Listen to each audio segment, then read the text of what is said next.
So.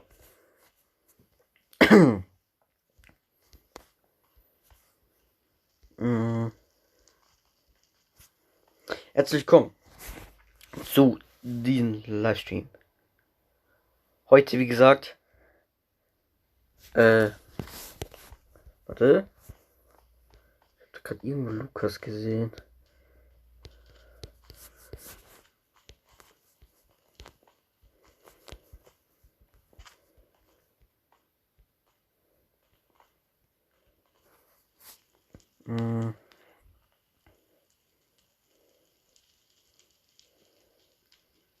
Warte. Moin, endlich Langeweile des Todes gehabt. Moin an euch.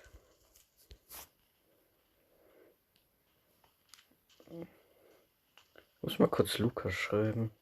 Elia, wartet noch kurz. Ah, nee. Jetzt könnt ihr mit Moin und so weiter. An alle wartet immer, bis halt diese Nachricht kommt mit Stream Elements. Bot Running.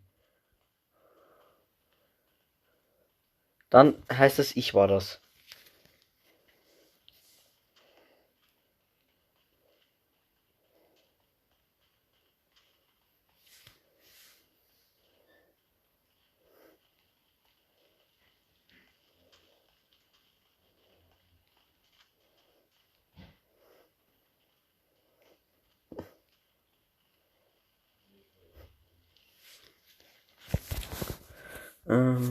Bist du auf Gamescom? Nein, aber die Gamescom ist digital. Und das schauen wir uns heute an.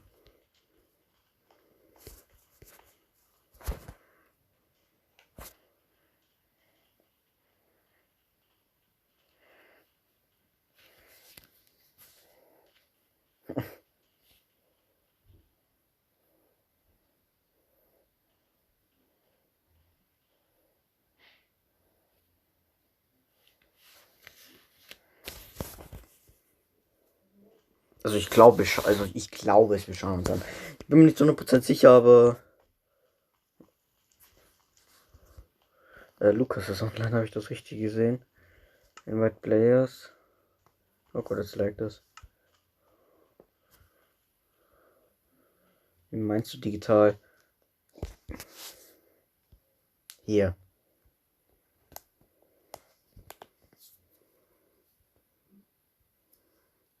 Müssen wir jetzt mal kurz warten, aber trotzdem hier.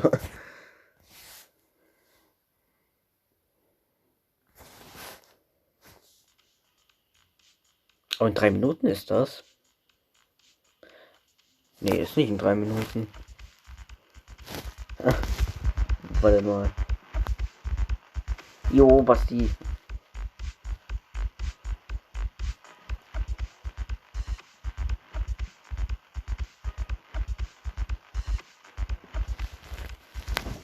Nee, wann startet das nochmal? What you do to me, it's so new to me. What you do to me, hot diggity dog, siggity. When you're holding me tight. Ich hab's verliert.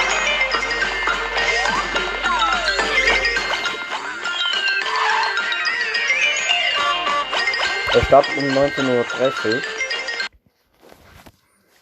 Uhr. Entschuldigung.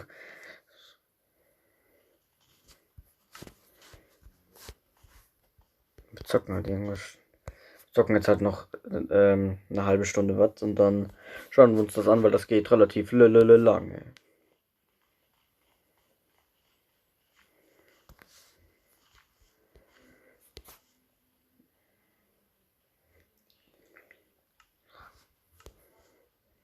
So, Digga, Ohrenkrebs. Ja, sorry. Ist leider ein bisschen laut. Ich mach's. Hä? Das war so. Okay, nee, laut oder safe nicht. Löscht euch, Digga. Oder war das gerade so? Ja, muss man sagen. Ach, kein Plan.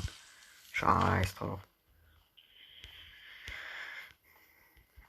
Ich glaube, weiß ich nicht. Ich glaube, heute schaue ich mal alles alleine. Aber wie gesagt, mal schauen. Laggt das Stream irgendwie? Ich glaube nicht. Könnt ihr by the way auch das mit Ausrufezeichen Moin machen. Und so weiter. Ah.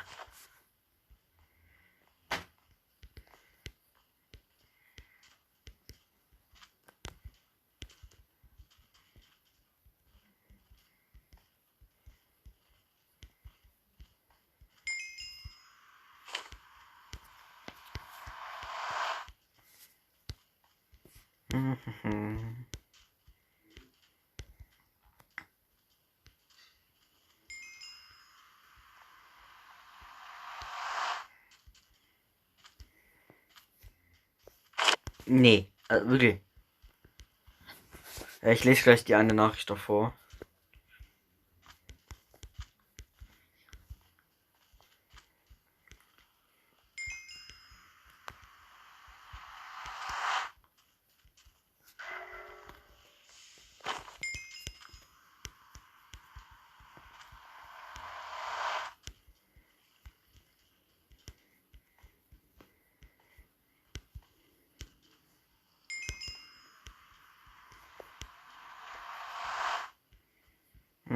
Ich lese gleich die eine Nachricht vor. Okay, da kann ich einfach durch.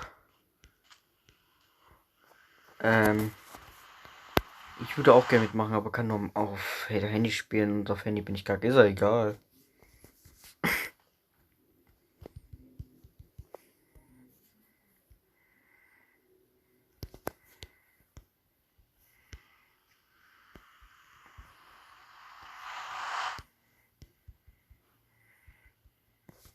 Ich weiß nicht, was da genau passieren wird. Ich glaube, es werden noch ein paar Spiele vorgestellt.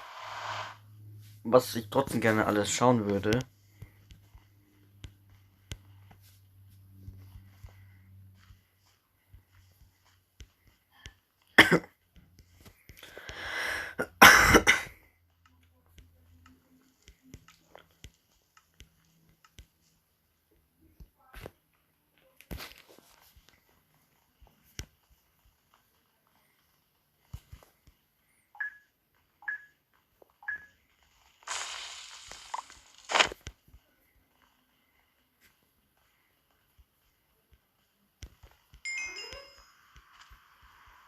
Okay, der checkt nicht, wie man Fahren aktiviert. Oh, jetzt hat er es gecheckt. Oh, fuck. Mann, es sprintet doch, oder fuck?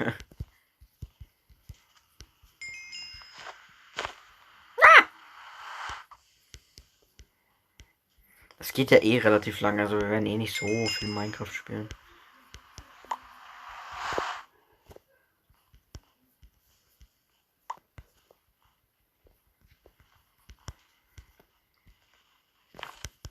Fuck you.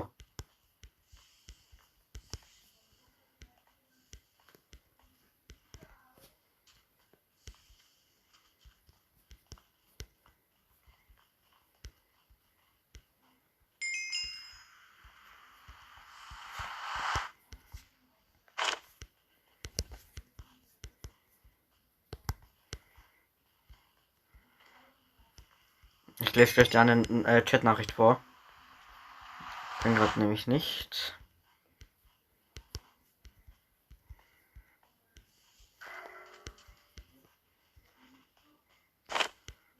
Scheiße, das war dumm. Er hat schon ersten Platz, oder wo bin ich? Boah, ist schon noch, glaube ich, ein kleines Stückchen. Nein, okay, jetzt habe ich verloren. Warte, ja, das ist auch nicht schlecht.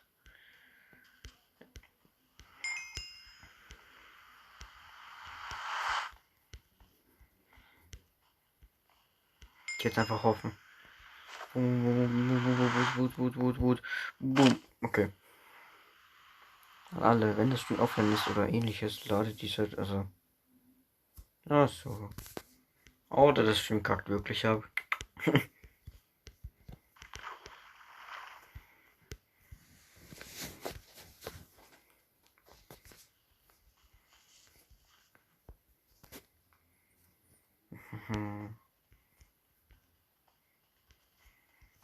Alter Basti, es ist gestern im Pearl Stream noch so viel passiert. Was zocken wir? Einen Sieg.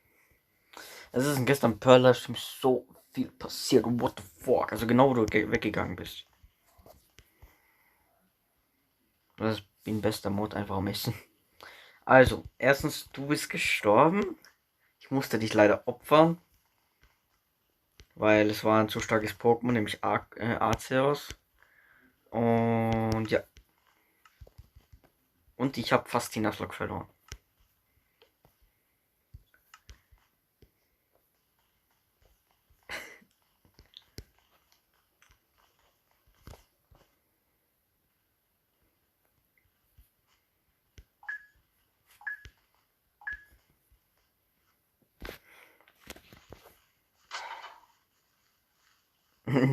Ja, okay, ist nicht passiert. Da sind noch zwei Viecher gestorben.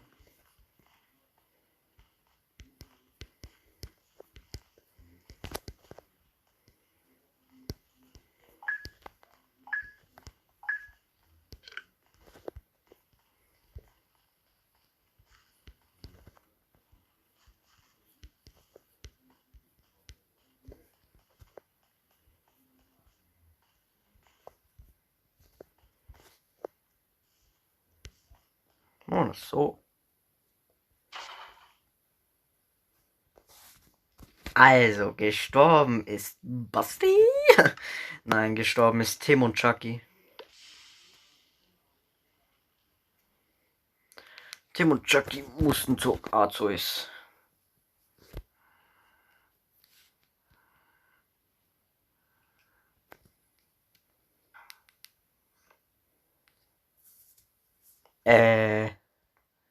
Chucky, keine Ahnung.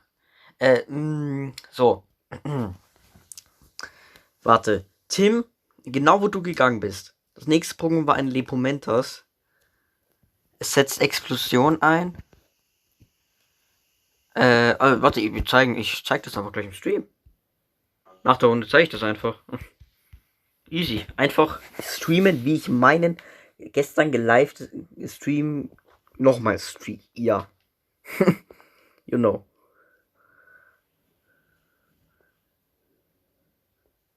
Spot opening. Also bitte ich jetzt meine Schweigeminute für Tim. Ab jetzt.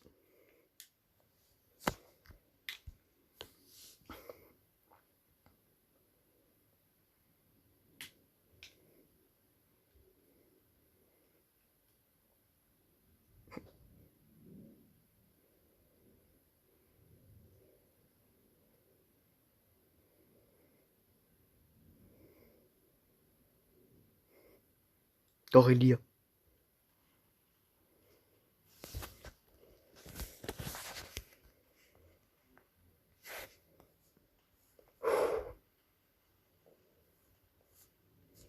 Yes.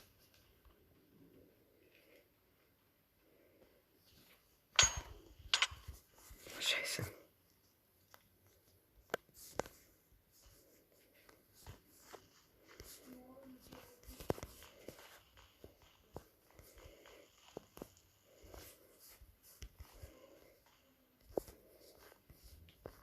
Schweigeminute vorbei, by the way. Und ja, meine Freunde. Ich habe sie gelesen. Nee, in der Schweigeminute habe ich geschrien. Das ist okay. Akzeptiere ich auch.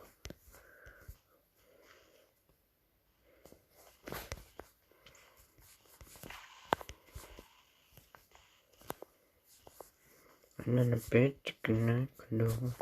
I give you everything but mine is cause.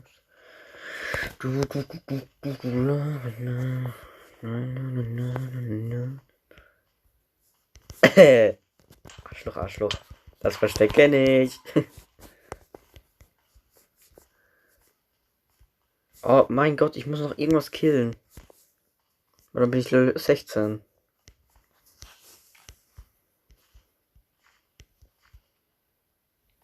Hier ist nichts. But that's not an ammo, not a type of bitch.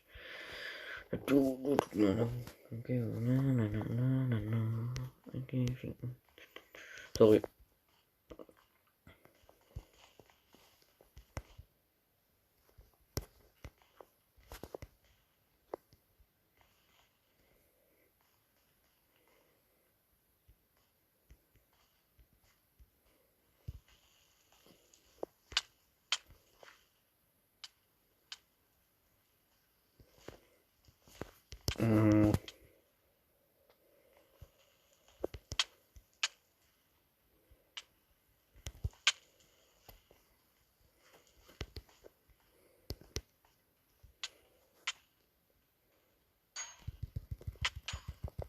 Yes! Up-Handy ist halt eigentlich sehr schwer, weil man muss und nicht. Was? Up-Handy ist. Am Handy ist halt ein Sieg schwer, weil man halten muss und nicht wie am PC einfach draufschlagen muss. Das ist wirklich ein bisschen dumm. Aber hey. Level 16, easy. Kannst anrufen, wenn du willst. Nee, Mann. Mach ich jetzt einfach nicht. So. Arschloch. Kleines Arschloch. So. Ich gehe jetzt.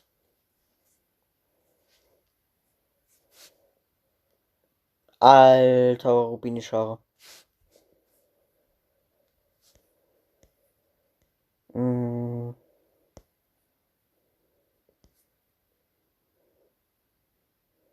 Alles da lassen. Also, Kinders.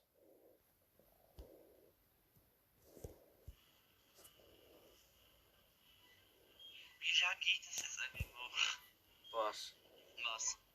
Stream. Er kann ja auch mal verpissen. Da. Ich wünsche dir deinen Schlimmsten. Hab Durstlösche. So. Viel Spaß. Schau mal, man hört da Basti. Sei mal still. So, man hört Basti, da habe ich sei mal still gesagt. Joe. Wer? Du. Hört mal auf das Beep Beep. Ich mein Basti. So, und jetzt, lass es laufen. Nur noch zwei. Jetzt sind die einzigsten. Jetzt sind endlich mal die zwei Leute da, die ein bisschen Qualität haben. Also ich und Belia. Und ich? Ja, meine ich ja. Nein, bitte nicht. Ich hab nein, warte. Ist es gut? Oh mein Gott! Was passiert? Es ist zur Verzögerung. Arktos, weil du gerade im Schneegebiet bist? Nein, das ist random, Isa. Random. Alles ist random. Es ist. Warte kurz. Also, ja, ich bin auch nicht. Nee, ich glaube. Ich krieg jetzt einen Kollaps, oder? Hey, was war? Warte kurz. Das ist eh gleich sehen. Ne, Basti, stimmt halt. Ich und Elia einzigste mit Qualität. Fick dich. Sorry. Ja, das war's halt. Und dann. Ich glaube, da ist auch Elia by the way schon gegangen. Das war bei Blussel.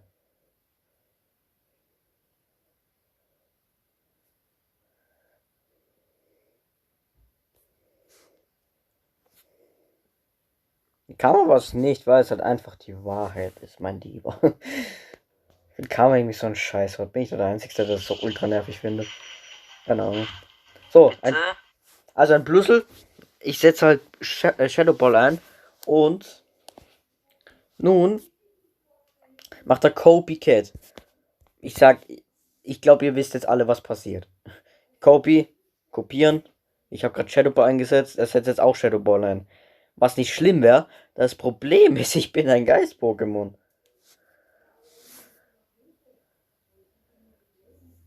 Es hat gelaggt. Na. Oh, er hat ja überlebt. Respekt, er hat überlebt. Echt gut gemacht, Chucky. War zwar mit Fokusband, aber egal. Oh, da ist ja noch der Hagel. Ciao, Chucky. Es war so ärgerlich. Weil es einfach nur. Also wirklich, warum habe ich wirklich einfach nicht Basti geopfert? Oh, ich habe irgendwas bekommen. Ah ne, das war noch Hive. Das war wegen der Freundschaftsanfrage. Immer ein KP. Nee, das war, also bei Lavados war das random. Aber bei Smetbo und bei Dings war das, weil die ein Item dafür hatten. Ich glaube, Fokusband hatten beide. Ins Team habe ich halt, weil jetzt fehlten halt 3 Viecher. Dann habe ich halt Schmutz, Basti 2004 rein, also halt das Igel Lava genommen. Was ich jetzt halt, ja, halt trainiere. Dann habe ich natürlich, dann habe ich Gangama halt reingenommen für die Stärke. Weil mit ihr schlagen Mega Punch und dann, ich glaube, ich habe nämlich noch einen Seidenschal, also das, was Normalattacken verstärkt, ist das halt schon echt gut. Und dann habe ich halt noch einfach für die Sicherheit, weil jetzt kommt halt eine Arena, ich glaube, die hat echt ein hohes Level. Ich glaube, da habe ich halt Rayquaza mitgenommen. Weil ich hab's sonst, das war halt das letzte, was ich wirklich von meiner Backup-Box rauskratzen kann. Was halt wirklich brauchbar ist. Können wir trotzdem anrufen oder gönnst du nicht? Dabei gönn ich nicht. Vielleicht wenn Jason später kommt, mal schauen. Chill mal Muschi.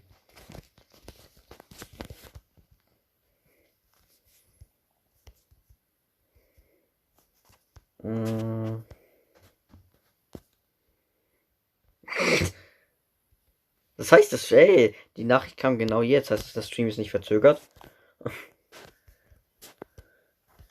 Ich glaube, der Stream ist trotzdem verzögert. Und wenn nicht, bin ich zufrieden. Hier ein Bonbon.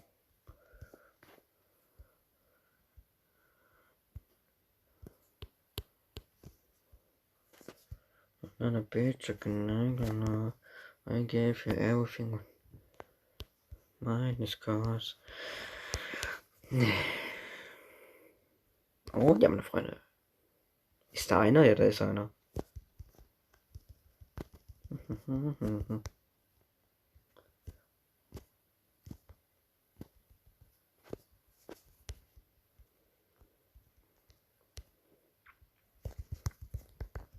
What the fuck?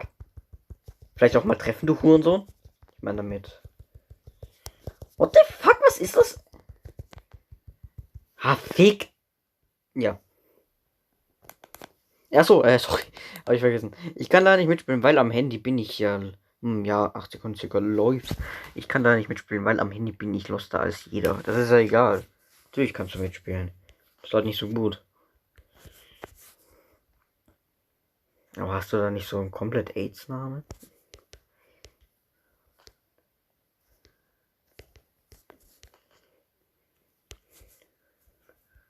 Ja, nichts drunter. Derweil muss noch das andere Handy auch ein bisschen laden. Es kann gern jemand irgendwie Ausrufezeichen Spende oder so schreiben. Ich tu mal das andere Handy dann laden.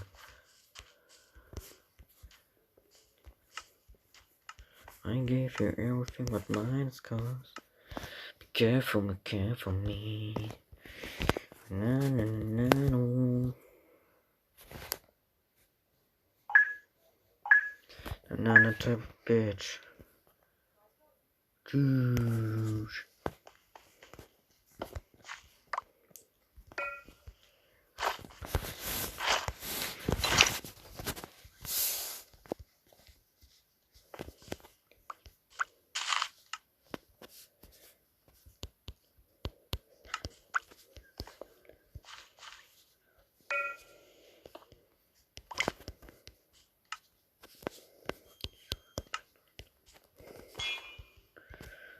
Fuck. Warum war ich gerade so langsam, hä? Warum war ich so unglaublich langsam gerade beim Looten? Ich bin so oft langsam. Das ist wie beim Sport. Bin gerade einzigste Enttäuschung, genau. Kommt er zu mir?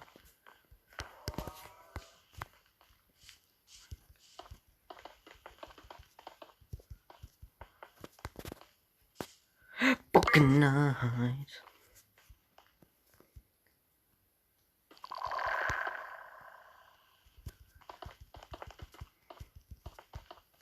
Basti. Seid ihr gerade im Call? Kann das zufälligerweise sein, dass zwei Menschen namens. Was? Ja, gleich, Elia. Nein, oh Gott. Moin. Also, ja, Spenden, glaube ich. Ups. Dann rufen wir mal die Affen an. So gut. Als erstes, Ladies first. Als erstes, Ladies first. Also, Basti. Warte.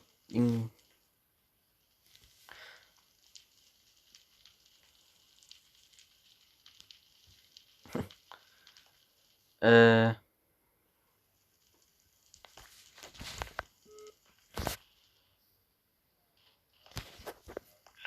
Nee.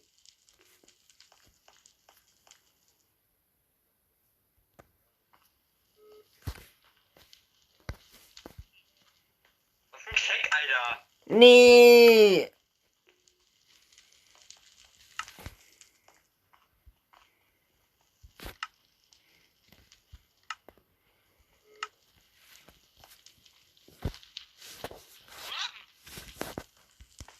McDonald's, Ihre Bestellung bitte. Ja, ich hab gelernt.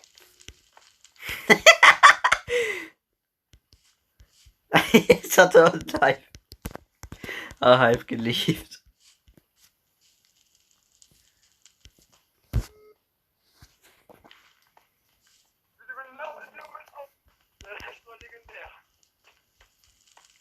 Sie wünschen, wir kaufen. Ich weiß nicht, ob jemand noch was sagen möchte. Okay, jetzt reicht's.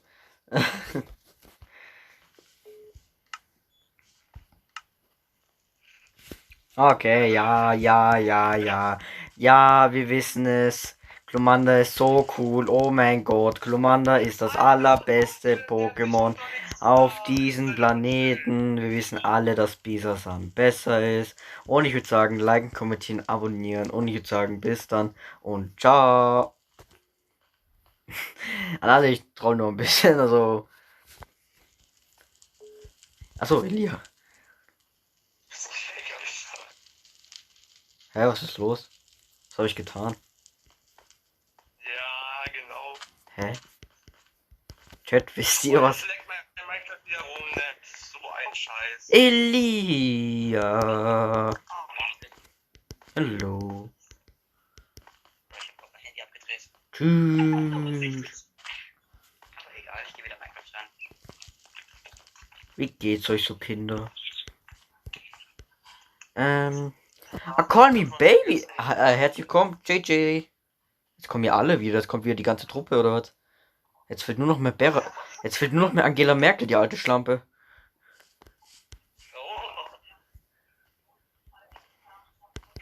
Gewagtes hier noch Bärer. Ja, das ist auch eine geile Schlampe. Hi, Jason. Ja, André, wie hast du gesagt noch letztens beim Spielen? Wie hast du nochmal gesagt mit Zeigefinger? Mit Zeigefinger, ja. Ne, ihr könnt ruhig mit Daumen. Mit Daumen ist es bestimmt für euch angenehmer, aber halt. André, ich will so spielen mit Ey, also André, wie? Jetzt mal no joke, ich hab das halt heute Abend 3 Stunden geübt. Also, du haltest von von dir aus gesehen. Also ganz normal halt, haltest du mit der, linken Hand? Ja, linken, ich habe eine Links-Rechts-Schwäche gefühlt. Mit der linken Hand halt das Handy, wie ist mir egal. Und Ja. bewegen, also halt von nach vorne, hinten, links, rechts, tust du alles mit dem Daumen. Das ist also halt normal. Aber halt mit der anderen Hand, du haltest das Handy nicht in zwei Händen, sondern nur in einer Hand. Und mit der anderen tust du halt ganz normal mit dem Zeigefinger halt bewegen. Also mit dem Zeigefinger dann springen. Springen, schlagen, alles. Ich hab das 3 Stunden lang geübt. Und wie findest du es? Ja, aber hey, das gleiche geht auch mit Daumen. Ja, aber. Ja, aber nicht so viel, also nicht so krass. By the way, hi Jason. Ich hab das jetzt selber getestet. Sagt Hallo zu Jason! Oh, hallo. Jason ist auch da. Ja, wirklich, jetzt ist wieder die ganze Truppe da. Jetzt fehlt, wie gesagt, nur mehr Angela Merkel, die alte Schlampe. Was? Angela Merkel, genau. André. Ja? André. Ja. Warum habe ich dich eigentlich begleitet? Ich war nur eine Einladung. Warum hast du was?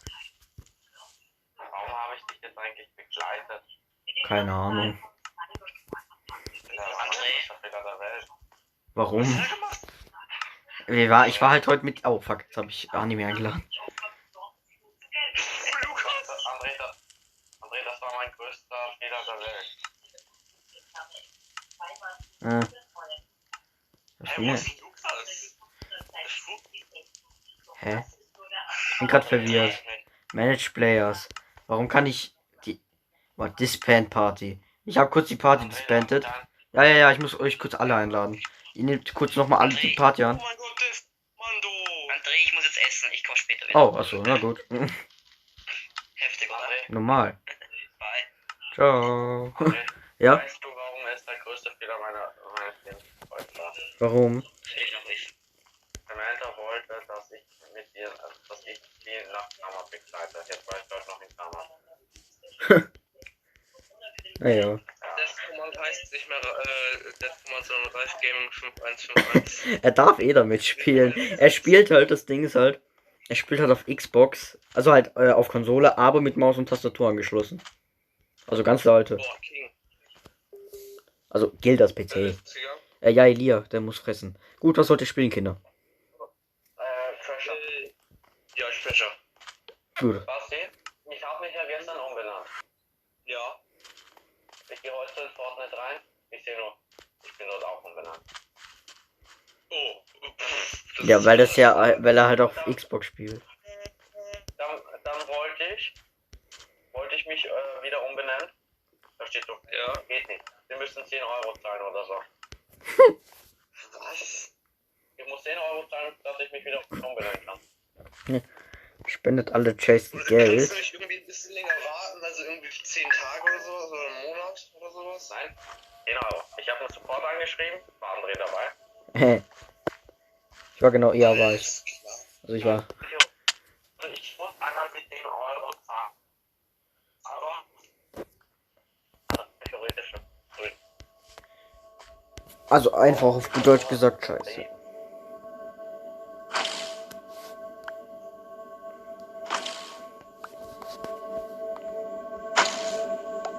Warte, wann ist das nochmal? Ich glaube um 19:30 Uhr, Alter. Wir müssen die Runde in 4 Minuten abschließen. Nein, Spaß. Ja, dann ist halt das mit diesen. Auf TikTok stand, das ist schon beendet. Ja, auf YouTube ist das halt. Ich bin auch verwirrt. Aber mein Gott, ich habe halt das auf YouTube eingegeben, hab da was gefunden. Nee, sogar von Deutschen. Von GameStars, by the way. Und ja, jetzt schaue ich das halt von da. Das geht ja voll lange, ist das. Ich hab grünes Schatzi. Das Ding ist halt, das geht ja voll lange. Schick mir Deine Tee. Schick mir ein Foto von dir. Also das geht wirklich ultra lange. Also soweit ich weiß, ich glaube das geht bis 22 Uhr.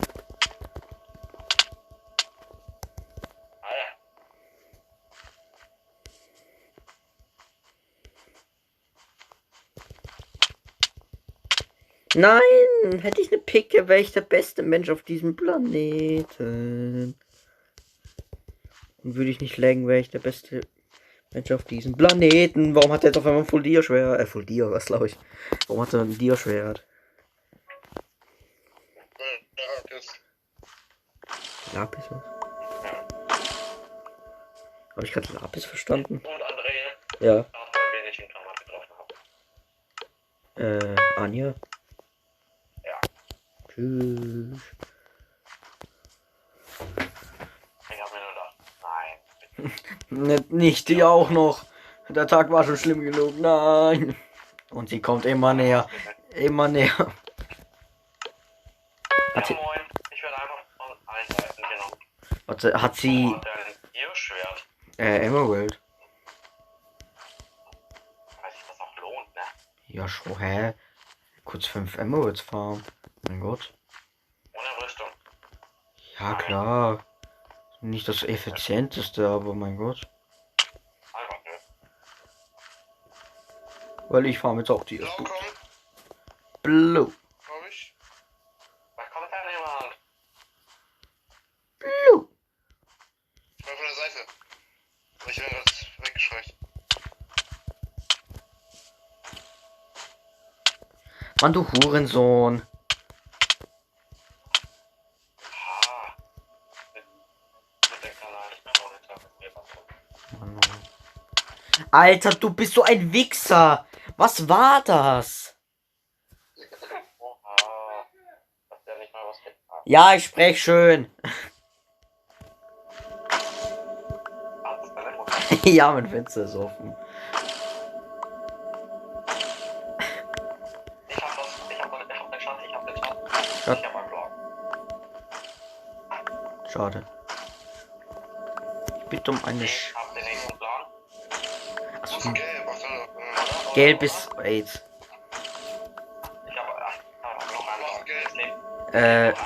Smaragd, glaube ich. Irgendwas mit Smaragd fahren.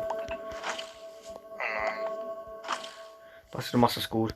Tschüss, du machst das wirklich gut. Ich stehe so neben ihm. Sag so, du machst das gut. Also nein, nee. Also, nee. Ich hab den grün zerstört, den blau, das Schatten ist weggeklebt, nur noch mal einer, da habe ich schon gedrückt. Ich bin nicht gut, ihr kennt in der Welt, ja. Na, ich wollte ja, aber ich habe gelaggt und deswegen habe ich halt wieder einen dummen Knockback bekommen. Insgesamt glaube ich um die 30 Blöcke.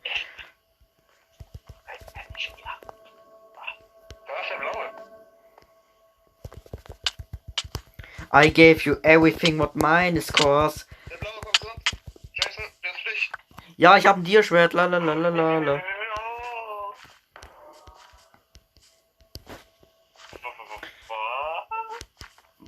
Ich habe, glaube ich, warte, ich schau mal, wie viel Smaragd ich habe. Ich habe 22 Smaragde, hey. Ich save die mal in der Chest. Ja, mach. Ja, meh. Das ist kein. Das ist eher nichts. I give you everything what mine is, cause. Ist das nicht bei Cubecraft, wenn ich jemanden runterschmeiße? Ja. Dass ich dann seine Items bekomme, die er in ihren Farbe. Nee, das ist hier. Nee, das ist bei Hypixel so. Was für Hypixel? Wir sind ja bei FCPE. Achso, steht das aber auf Hypixel ist es auch so. Ja. Das ist auch PC. Spielen wir hier Hypixel oder spielen wir hier MCP? Hier Hypixel? Nein. Ja, hier könnte es Hypixel geben, vielleicht. Bald. Aha, haben die wirklich immer was geschrieben. Also. Haben die echt? Oder? Also, oder nee. Ey, was ist denn hier alles in der schönen Kiste drin? The fuck? Lass das hier halt in Ruhe. Ich gönn mir jetzt die Rüstung gut. Ja, warte. Ich hab doch gesagt, ich fahr mir eine Tierrüstung. Okay. Und wir müssen jetzt eh killen, weil, ne, Event. Okay, let's go.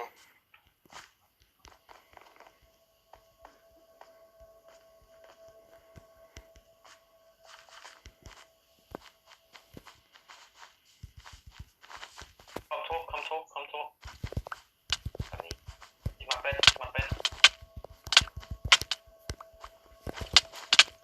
Ja, du bist safe. Ich versuche, ja, ich bin runtergeschmissen worden. Ja, okay, aber du hast es.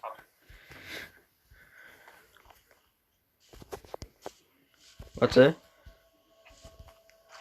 Ich komme in Steinschwert. Ich hab. Ja, ich bin am Laufen. Digga, wieso kann ich nicht finden? Was ist das? Ja, du schlecht, weil du schade. Da haben wir noch.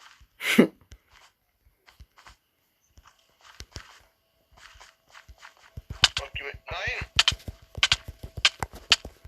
Mann, es ist halt so unfair, diese dumme PC-Range. Das ist so ein Kack. Der ist PC-Spieler? Ja, 2 glaube ich sind PC. Ja, beides so schlecht. Es sind 3. Noch 3? Ja. Das einer ist so. Nö, da waren 3 Leute. Ein Alex, irgendein Mädchen und ein Stevie Boy. Stevie Boy. Schnauze. Irgendwas gehört. Hat Jason versucht zu überleben. Ich weiß, wer low ist. Die sind aber schlecht. Also, One würde ich gewinnen.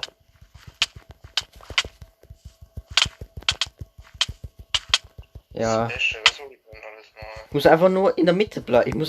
Ich darf nicht. Und ja, ich habe einen. Ich habe einen nächsten. Und da ist der andere. Den ich jetzt wahrscheinlich auch kriegen würde. Ja, klar. Das war wirklich scheiße. Gut, wir werden uns jetzt das anschauen. Jo. Ja. Aber ich bin Ralf Gaming. Normal. Warte, was wollte ich anschauen? Steht hier. Gamescom Opening Nightlife. Wo ist hier GameStars? Da ist GameStars. Mit Objekten, man kann jetzt Motorrad fahren, die Welt ist detaillierter und so. Ja, bin gespannt. Das kommt jetzt, glaube ich, auch im September, glaube ich, kommt sogar schon raus. Also, Schön. Schauen wir jetzt davon an. Wo kann man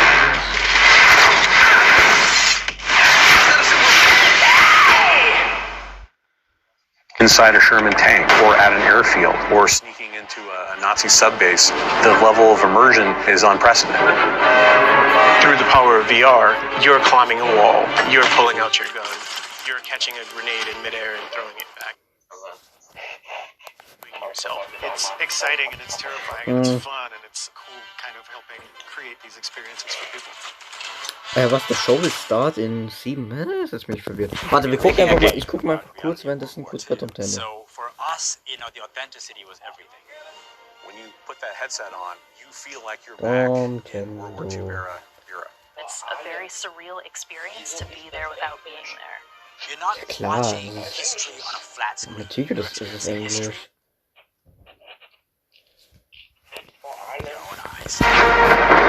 We have the opportunity to sit down and interview combat veterans. Wirklich? Ja, alles ist anders. Gaming Clerks. Ja. Glaubst du, dass das neue Harry Potter RPG kommt? Bei wem liegt denn das Recht? EA? Guck, aber vielleicht kriegen wir jetzt zum Beispiel einen Trailer zur... Ja, Lukas. Dieser Z1. Z Anime King Z. Having the backing of Respawn and Oculus gives us the ability to push those boundaries in ways that it hasn't been pushed before. See someone play it when they Hast du just GTA 5? Nein, ich habe kein GTA 5. lose themselves into the game. Bin ich so reich. It's been pretty impressive. If the game we're making ignites people's imaginations and illuminates the world. So, jetzt. Das haben wir immer eigentlich nur. Mann, jetzt ist wieder hier irgendeine Kack-Werbung. So. Gamescom kann ja alles kommen, oder? Ja, so kann auch eine nackte Frau kommen. Also Basti macht die bereit. Nee, aber weiß ich nicht. Vielleicht mit Preis und Pace. Ich weiß es nicht, was kommt. Was? Ja. 10, 18 Uhr. Da steht doch Achso, du meinst Anime. Ich dachte, du meinst dieses Gamescom. Achso. 17, 18 Uhr, ja. Ich glaube 17 Uhr ist erste Start, 18 Uhr zweite.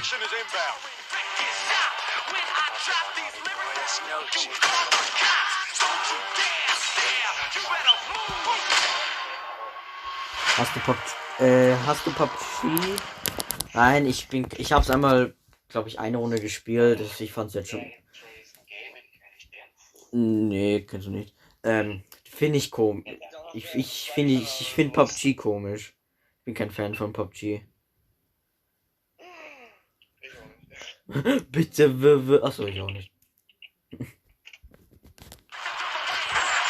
So, vielleicht wird der Video World of Tanks vorgestellt, wie bei der Switch Direct. Wirklich, du hättest, Henry Sigmund. Na, schon ist erlaubt, André. ach, okay. Das heißt für uns alle, ja, weil Jason halt Fahrschule, dies, das. Und deswegen, genau. Ja, UAC halt, ne?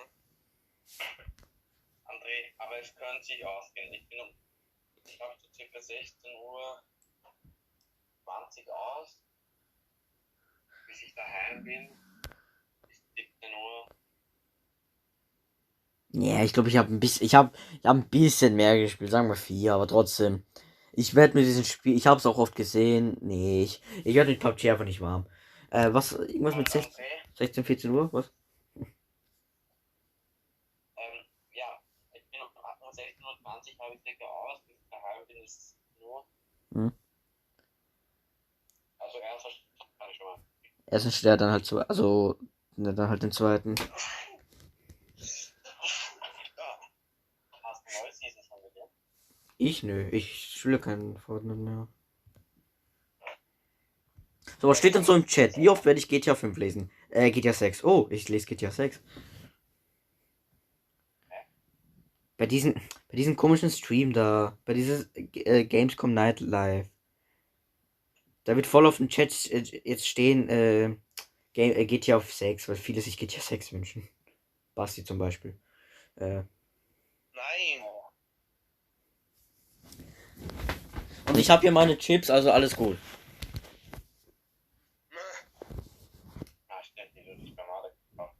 Hm. Passt der Ton, ist jetzt die Frage. Passt die schon noch? Sei mal ein guter Mod. Ich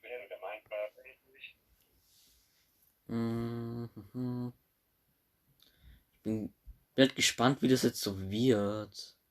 Ich hoffe gut. André. Was? Wann spielst du wieder Minecraft? Weiß ich nicht, kann ein bisschen dauern. Ich glaube, das dauert relativ lange. Ich glaube nicht, dass wir uns da anfangen möchten. Nee. Da steht Nightlife, also hier. Es geht bis zum Abend. Ja, das geht halt bis zum Abend. Ich glaube 22 Uhr oder so. Oder André? 20 Uhr, 30 Uhr. Stimmt, Promi-BB ist ja die Sache. Ja, das schaue ich auch währenddessen. Ich habe 5 Augen. 2 für Stream, 2 für Fernseher und 1 für Pimmel.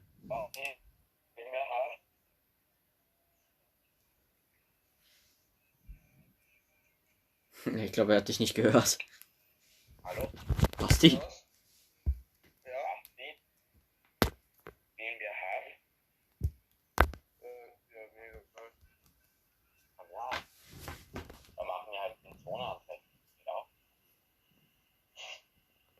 Also ich habe hier meine Switch, also ich kann, wenn Andres... Tschüss, Ehre. Wie viele Spiele spielst du, fragt Jason Gaming. Ich spiele schon viele. Wie viel genau, weiß ich nicht. Was ist mit mir? Nicht du. Hab nicht gefragt. Nein, nicht du. Der andere Jason.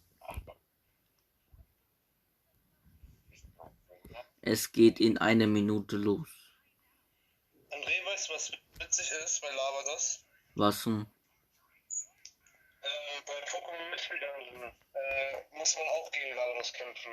Okay. Ich habe da die ganze Zeit Schwierigkeiten mit denen gehabt. Als ich gesehen habe, wie Lavados einfach gestorben ist, das war wie ein Wettkampf für mich, dass ich ins Team komme. Und das hat mich an Pokémon Mystery Dungeons zurückerinnert. Es wäre so witzig, wenn du einfach an irgendein scheiß Pokémon stirbst. Und ich setze alles daran, dass das passiert. Explosion, wieder 1 HP, Hagel, tot. Diesmal kein Hagel, diesmal ist es Verbrennung, obwohl du Feuer bist. Geht es? Paralyse, was? Paralyse, hä? So, was sehe ich hier wirklich alles im Chat? Warum sehe ich 60 Seconds? What the fuck? Lego Star Wars, GTA 6. Ah nee, ich dachte, ich dachte, die meinen das Spiel 60 Seconds. Nein, das geht in so vielen Sekunden los. Hat doch nie eigentlich irgendwas noch über mich gesagt? Nee, warum? Okay. Nein, noch wegen. Nix, achso, nee, nix noch nicht. Kein Plan ist. Ist das Watch Dogs? Ich hab gehört, Watch Dogs ist ein Scheißspiel. Was genau ist jetzt dieser Gamescom? Ich weiß es nicht. Wir lassen uns einfach alle überraschen. Soweit ich glaube, Pre-show. I'm Kyle Bossman, and this is my hot and stinky apartment. I realize you probably have a lot of questions right now. Like, who is this guy? Not that important. Is Alter, this da the steht show? Start in... No. Wollt ihr mich Just jetzt to be clear, verkackeiern? this is the pre-show. Oder bin ich This gerade is you irgendwie and los? me Falls for ich the los next bin, 20 schreibt minutes mal in den getting Chat. excited about Oder Opening Penis. Night Live proper. The big show. Also nein, Jason schreibt... That one is gonna look nice. That one's got Jeff Keighley. That one's got a Nee, budget. It's gonna be nee, fancy es ist looking. die Not Pre-Show like dran, this. warte. And then you might be thinking, wait, is the next 20 minutes just this guy with his headband talking to me about stuff? No. It's going to be some of that, but most of the show is trailers. We have world premiere trailers right here for the pre-show. If anything, my job is just to smile at you and fill time in between trailers. In fact, we should, I think, start off with a trailer. We'll talk about opening night live. It's going to be big and fun and awesome, but I feel like the best way to kick off a pre-show is just to get right into one. Our first world premiere trailer is a game that was just announced earlier this year at an Inside Xbox event from Bandai Namco. This is Scarlet Nexus.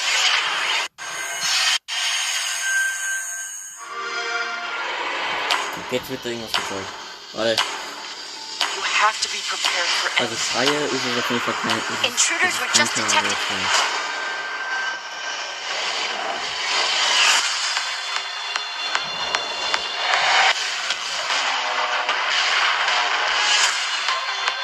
We have to work together.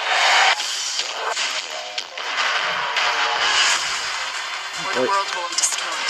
Ich hab gehört. We have so Ich many weiß nicht, wie different viele die powers. Nightmares kennt, aber ich hab gehört, das kommt auch.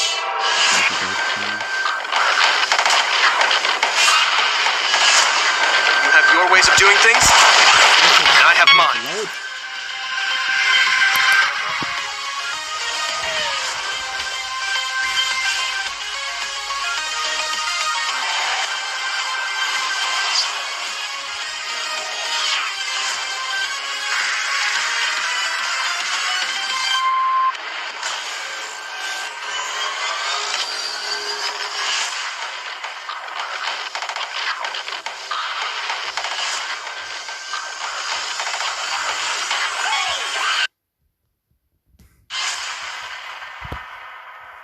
Kann man auch zurückspulen? Okay, man kann auch zurückspulen.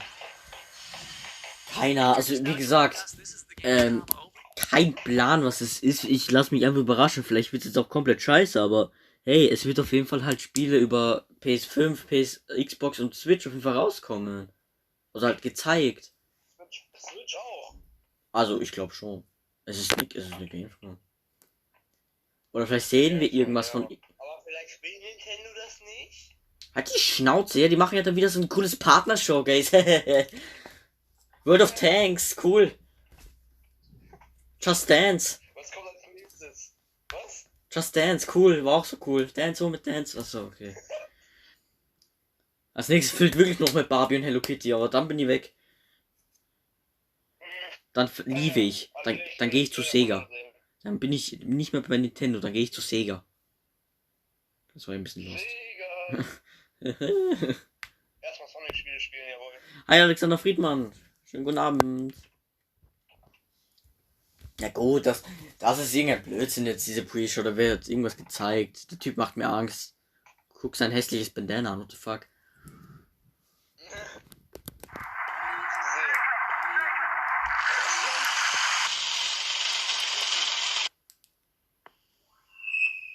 Okay.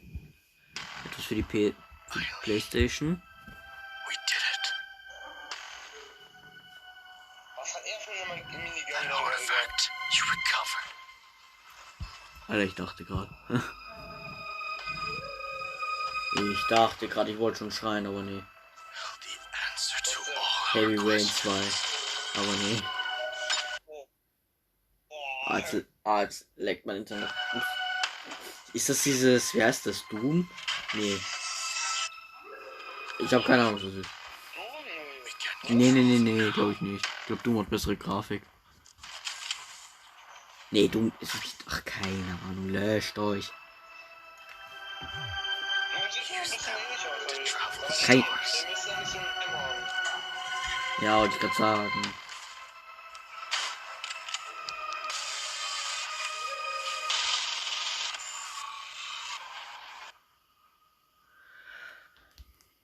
humanity's reach will be infinite.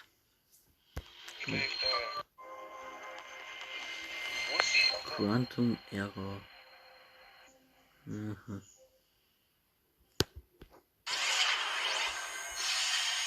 We've got a lot more world exclusive trailers to go, more pre-show to go, and interview with Jeff Keighley. Next up, we have a car brand synonymous with racing and Ich höre ihn by the way nicht zu. Ich möchte keinen irgendeinen Typ mit der Bandana auf dem Kopf hat, möchte ich nicht zuhören. Da höre ich sogar lieber Basti zu, das heißt das. Das ist kein Ding. Ja, ich weiß eh, aber es sah nur ein bisschen so aus. Check it out. Ford knows racing. In 2019, we brought our love of racing to gaming and Team Fortzilla was born. And that was just the beginning. In May we launched Project P1 to design a car in Kannst collaboration meine with Videos gamers schauen. for gaming. This project Keine Ahnung, welche was the Spiele world's wünscht, first welche in our Spiele wünscht ihr giants euch jetzt? let their imagination go wild. So on to our first global Halt die announcement. Schnapp. Please welcome our first ever Team Fortzilla Project P1 model. Ich habe nicht mal eine Ahnung, was das ist. Also, Ja, ich weiß auch nicht, wenn das Spiele vorgestellt wird, wird das jetzt keine Ahnung. Ich habe so ein bisschen von Nintendo mitbekommen, das ist, von Dom Nintendo. Oder? Keine Ahnung, vielleicht kommt einfach das Spiel Death Command. Das war auch cool. Nix?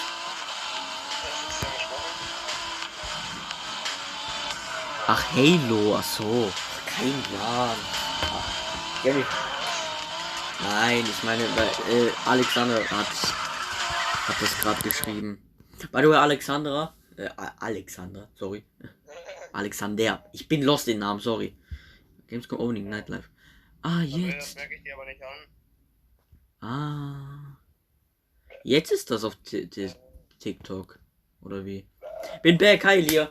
Wir gucken jetzt die Gamescom.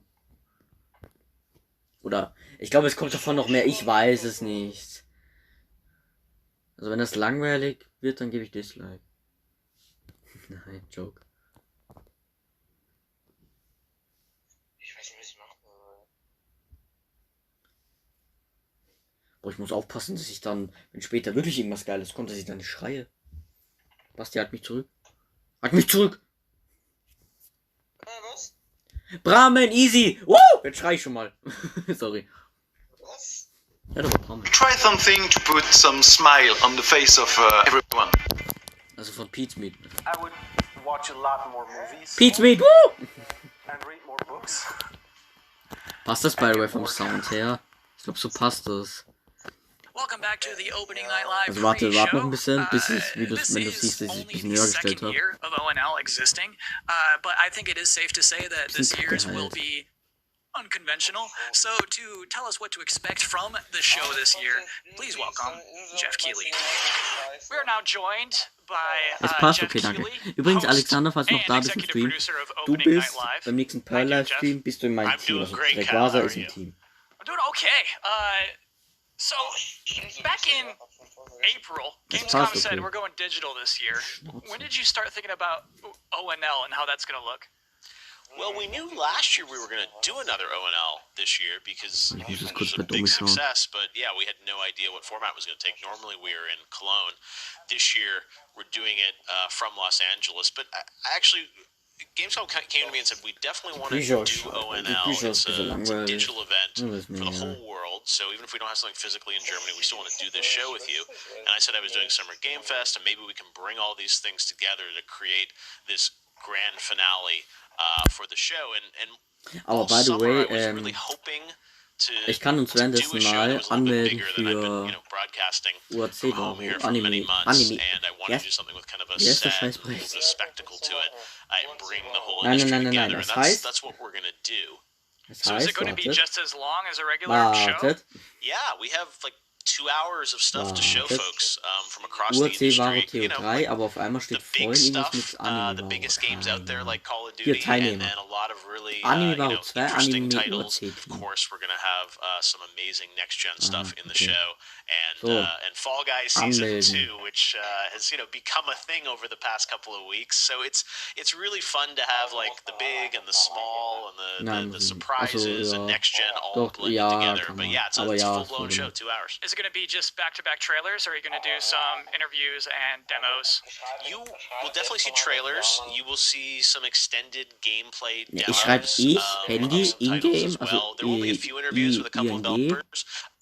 We've got some special guests, and one thing I ING, will say, kind of Doppelpunkt, Quid-André, right out of the gate, is that this is not sort of 7. wall-to-wall So, dann schreibe ich shock and awe Basti, announcements of new games similar to last year at Gamescom. We have some Handy, really big updates on gleichzeitig nicht, games that fans are excited about in-game, and warte, Basti meaningful, but 2004 the YouTube. kind of big surprise announcements. We have a few things in the show, and So. we have lots of great things planned for the Game Awards. But Death similar to last year, this is Command, really a showcase of like big PC. holiday games coming next year that you know about. So, you know, Ja, I would Tastatur tell people to halt, set geht their auf PC. expectations to be really meaningful updates on existing games versus blowing you away with, you know, Warte, wie heißt du jetzt nochmal surprise genau? shock Kannst du es mir announcements. schreiben? Great. Merk mir das noch. Jeff, I am personally looking Ralf forward weiß to the ich show. jetzt nicht genau, Well, mit PH oder Me F oder too. was. It's Oh, been das really sieht fun gut to aus. build this, Kann but ich you know, auch. even working with our team, it's been challenging to do Kann ich things auch. safely in Also the da era auch teilnehmen. of Nee, COVID, das and geht it's nur been bis zu it's Dreier-Teams. meant a lot to me that Gamescom has said we still want to By the do way, this danke show, für and I think 5 for all of us Likes. in the industry, we want that big showcase. So I'm just really Lieber meine excited, andere honestly, Wahl like gewesen, leave wenn Jason home nicht durfte. to like have a set, and you'll see we've got like screens and lights, and it's.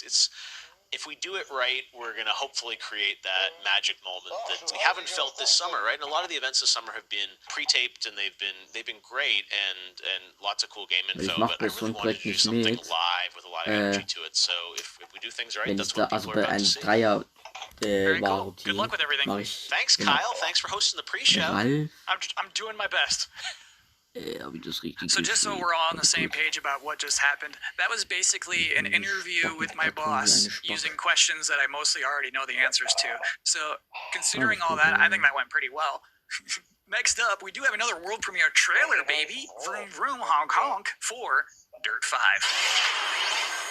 Dazu passt das. Was ist hier? Irgendwas wird dir gezeigt. Da nur. Rocket League? Okay. Also, es ist Auto. Oder? Nee, doch nicht. Nee. Ist außen ist es hier kein Map-Bilder, was weiß ich. Nein, warum lägst du mich nicht? Gönne doch einmal. Nee. Ist es nicht.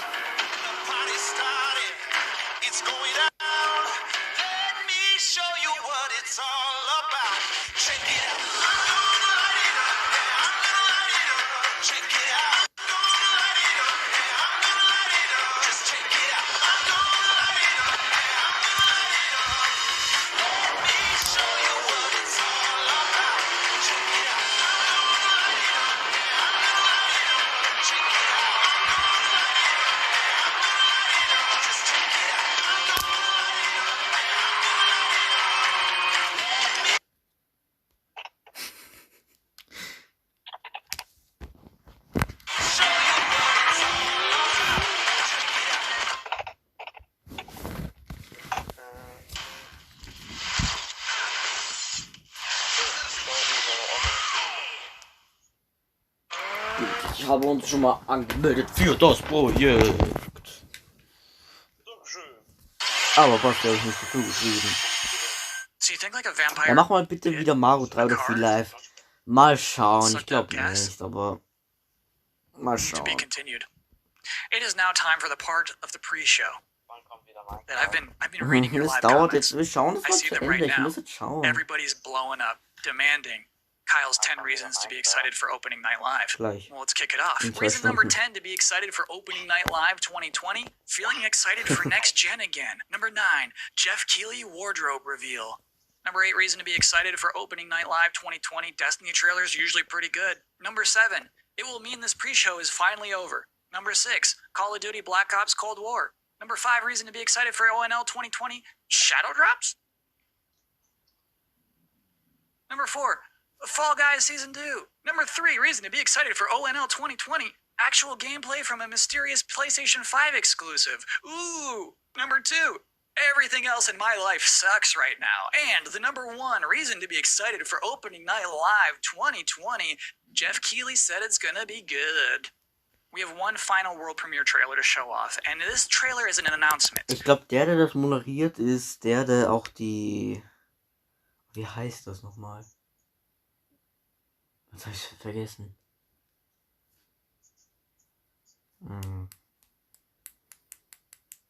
Oh, Nintendo Switch. Was wird das für Nintendo Switch gesagt? You think that things are going to turn out differently, huh? Well, the ones before you did too. Because they believed that they were in control. And control, well, here's the thing. Jurassic World. Humanity is desperate for it, seduced by it, but we never really possess it. You see, life can be tenacious and stubborn. Life will not be contained. And what makes us such unique creatures is knowing the power of what we're up Jurassic against World of Switch, das hat noch gefehlt. and still believing that World of Tanks, achso, warte. Bisschen.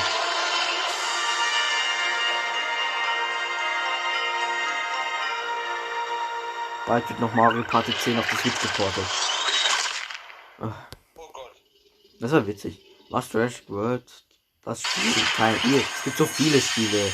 That's it. That's all we have for you in this very pre-show. Please be excited for the actual opening night live, in which you'll see some Destiny 2, you'll see Fall Guys Season 2, you'll see Black Ops Cold War, that mysterious PlayStation 5 demo, some things we've probably never heard of before. I think it's going to be a very good show. I'm personally excited about it. Me.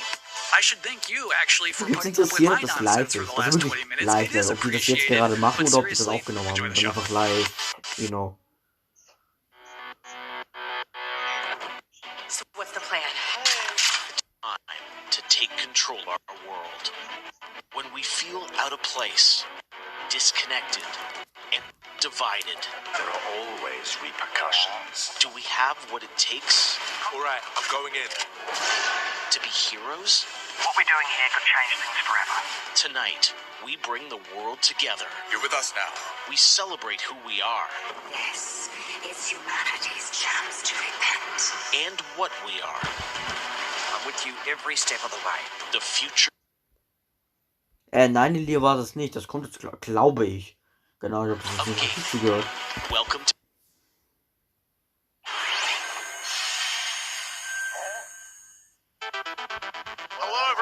I'm Jeff Keighley, and welcome to Gamescom Opening Night Live 2020.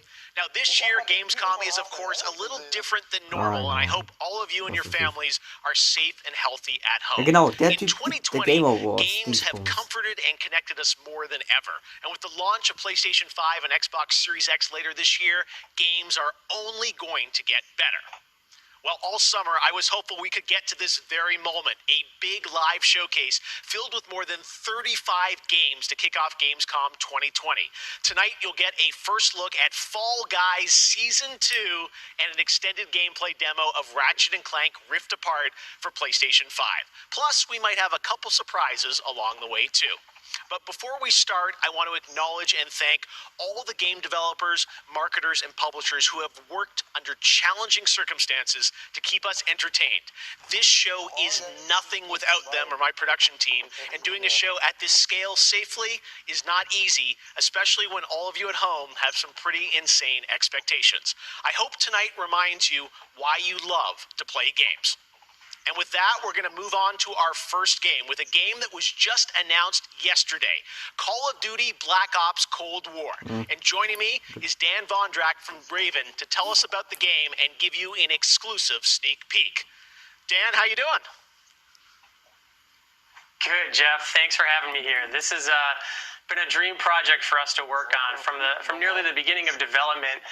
We knew Black Ops Cold War was going to be a direct sequel to Black Ops 1, and we loved the idea of returning to the pillars, built the Black Ops franchise, deniable Das, was ich mich da frage, warum ist das, also klar, auf die Gamescom gehen ja auch viele amerikanische Leute, also halt nicht deutsche Leute, aber warum ist das trotzdem nicht auf Deutsch gemacht?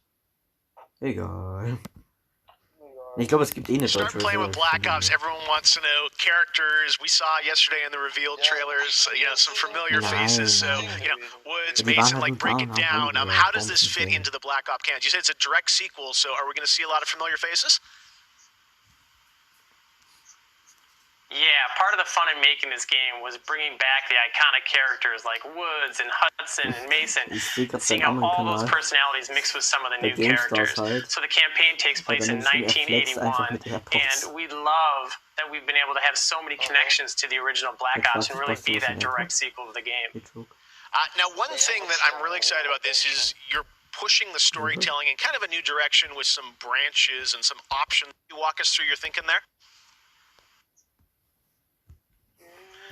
Yeah, one of the driving forces from early in development was to say, let's take this Black Ops thrill ride and infuse it with some player choice and some player freedom. Anything we can do to give the player a little more ownership over their experience.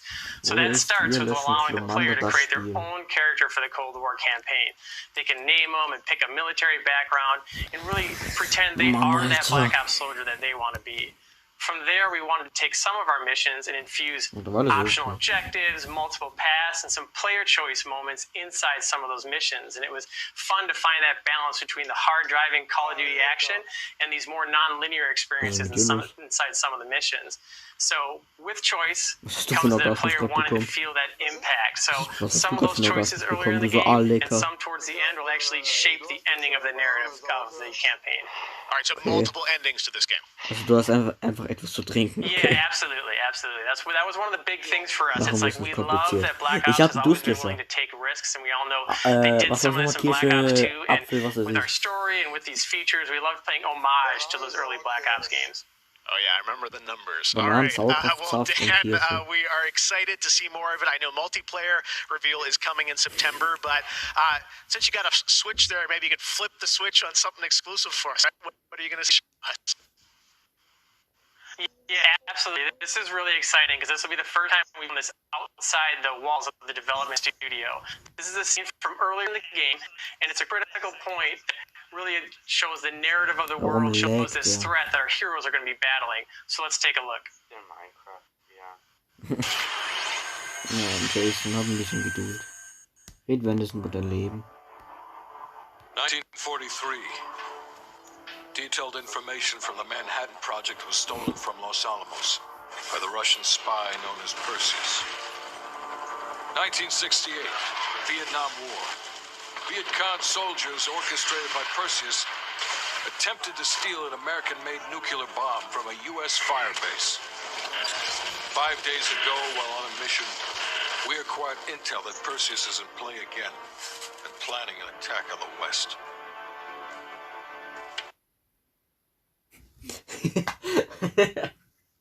Perseus. The CIA's analysts consider him to be the single largest threat. Der hat gerade einfach er wollte den Fernseher ausschalten. Genau da hat bei mir das Video angefangen zu laden. He's nothing more than the Russian boogeyman. General Haig, allow me to introduce the man who is soon to respond to that. CIA clandestine special officer Russell Adler. He's one of the few people who've come close to capturing Perseus. Mr. Adler, why should we take this Perseus threat seriously? You don't have to, sir. Yeah, then a lot of innocent people are gonna die. Why do you say that? Sir. Every time Perseus has come into play, it shifted the balance of the Cold War. After 13 years of silence, if he's active, something big is gonna happen. Something that will affect the free world.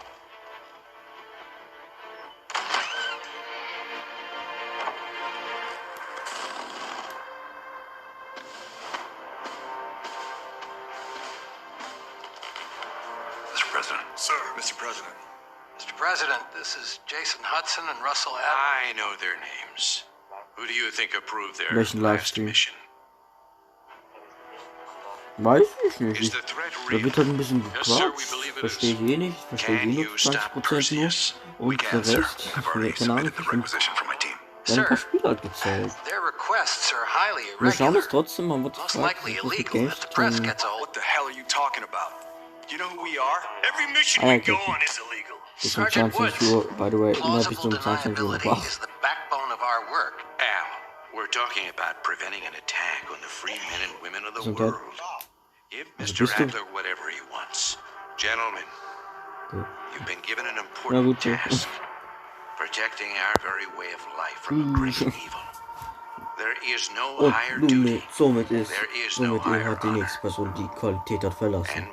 Insgesamt noch im Rennen eine Person. Rest assured, the entire free world will benefit.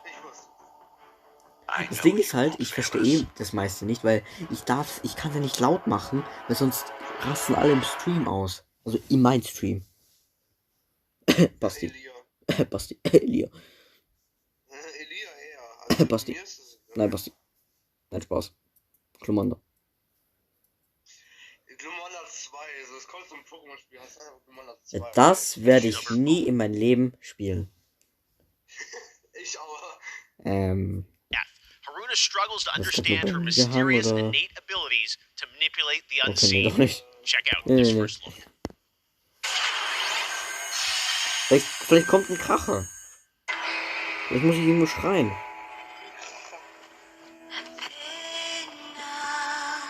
Vielleicht zeigt er den. Vielleicht zeigt er irgendwie Erzählt. Ich glaube, wenn das in meiner Linie.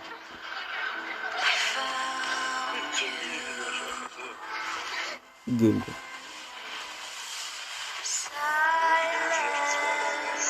Da.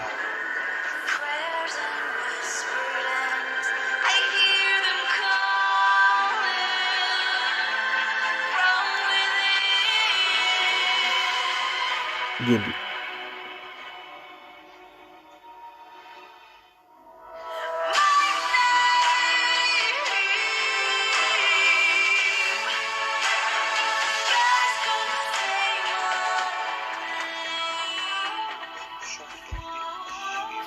Okay, das sah sehr interessant aus. Es ist zwar kein Gameplay, aber das sah sehr interessant aus.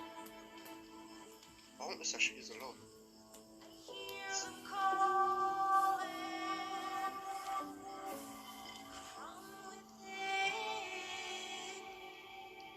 Doch, das sah echt gut. Das sah echt geil aus. Wenn da mehr gezeigt wird, könnte man sich das mal überlegen. Egal für welche Konsole. Ich kaufe alles. Nee, aber das sah echt geil aus. Was ich nicht mal gesehen habe.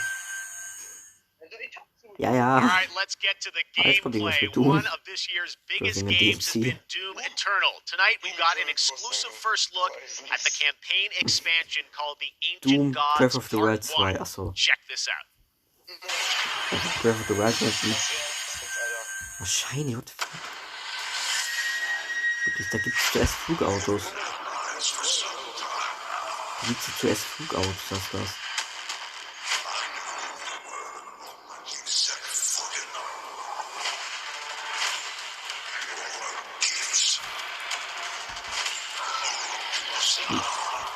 Was ist dumm oder hier nicht? Also.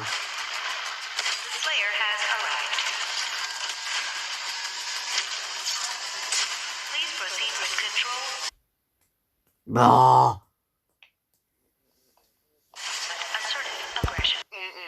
Wenn das Scheißvideo die ganze Zeit laden muss. What the fuck?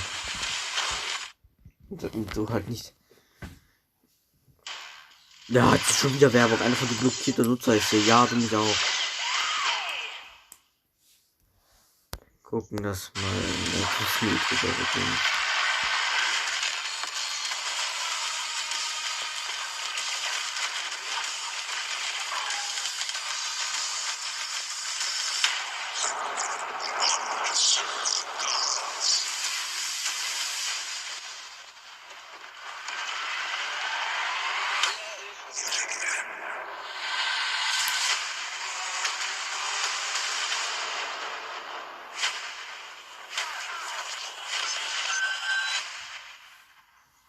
Ja gut. By the way, stimmt es, dass wir 5 Zuschauer sind, wenn ja, also 4 besser gesagt, wenn ja, hey. 2020 marks the 25th anniversary of a legendary game studio, BioWare. Tonight, Casey Hudson and the team wanted to give everyone around the world a little taste of what's next. Casey, over to you. Hey Jeff, it's great to see you again. You know, 6 years ago, we were on the stage with you at the 2014 Game Awards, accepting the Game of the Year for Dragon Age Inquisition. And since then, we've been imagining new ways to use next generation technology to bring the world and characters of Dragon Age to life. Also ich nehme gerade die Backtracking-Folgen auf, das ist so Hölle. But we thought it was time to give you the very first look at how BioWare's passionate team of developers are crafting this very special game.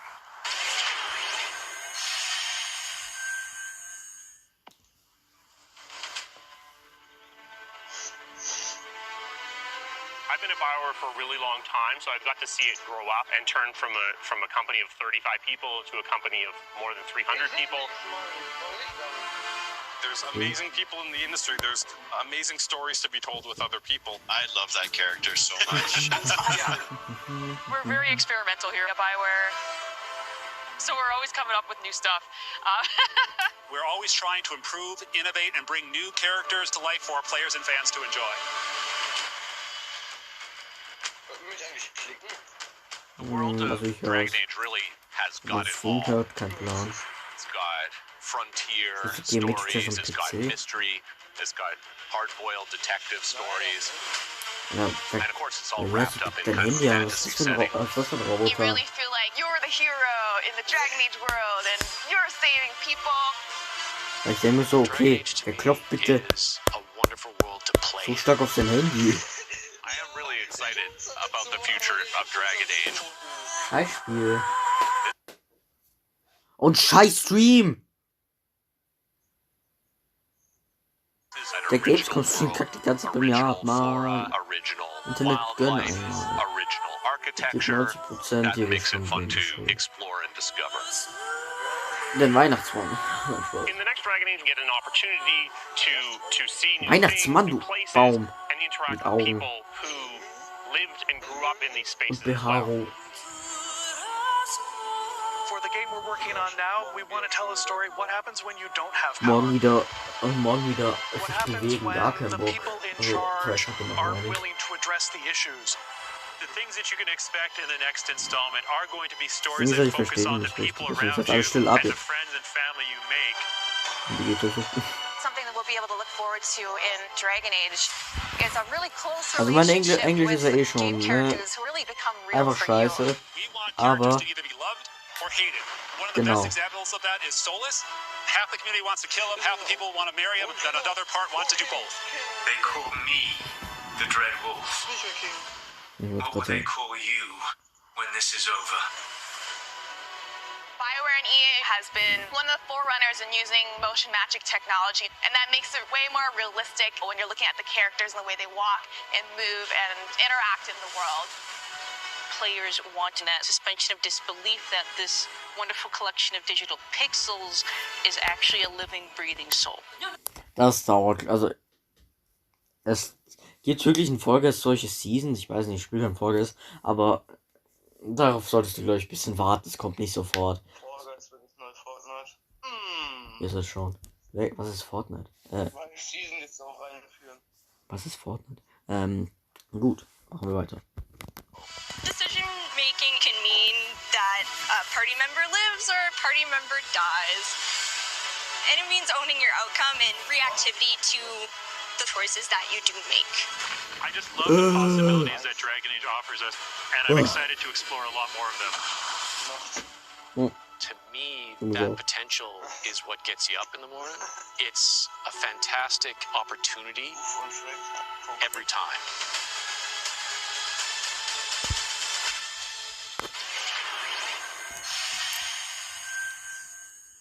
Next up, it's time for something special.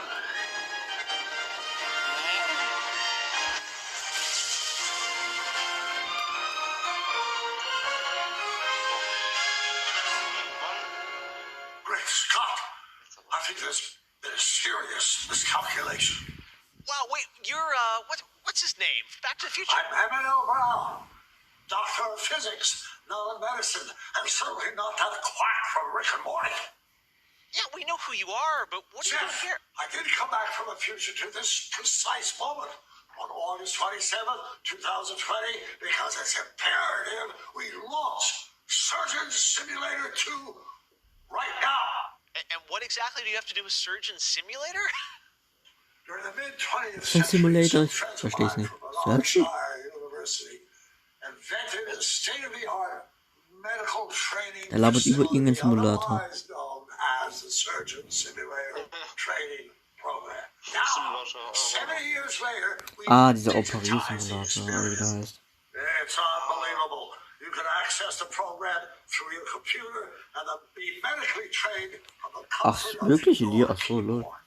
And it's available as a Great Scott! This very moment. Search doch, ja. Das habe ich. Ich habe den Titel bei Paluten. Was? Ich glaube, es war Paluten oder German Play gesehen. Test subjects JP. Irgendwas mit 4 Leute operieren, was weiß ich, oder irgendwie So you're sowas. saying a world premiere will save our future? Sowas ist in der Gamescom, da brauchst du einfach. Avengers 26, Return of the Son of Thanos, opening 2077. And with that, I leave the fate of the human race in your hands. Just make sure you play Surgeon Simulator 2. Doctor's orders.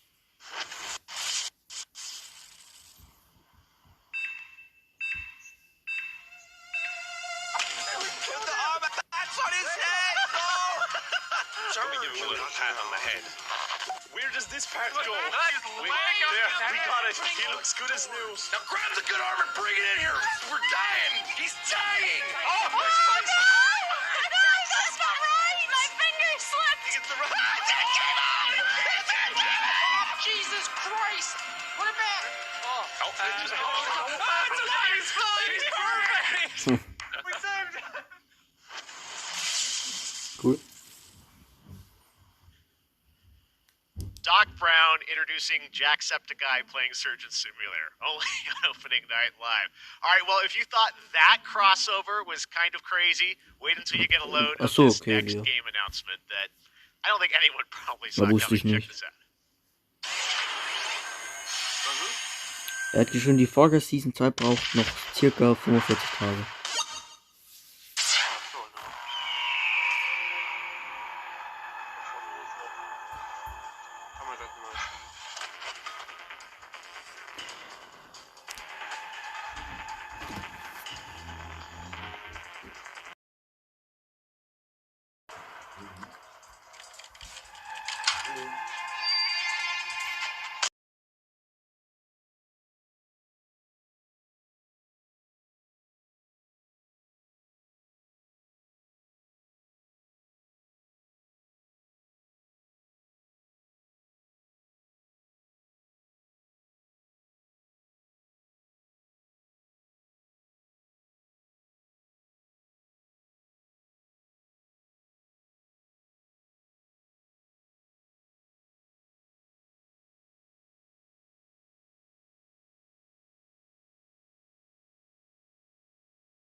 So bin wir da.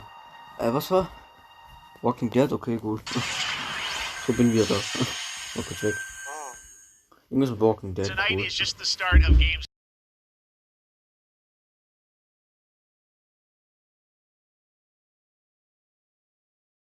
Play contest and some special new shows just for Gamescom. Your portal for all things Gamescom this year is Gamescom Now, which you can check out at gamescom.global. Now, one game you'll hear more about later on IGN's post-show is this one, a return of 2 classic... Fick dich. To see new things, new places, and the live. All right.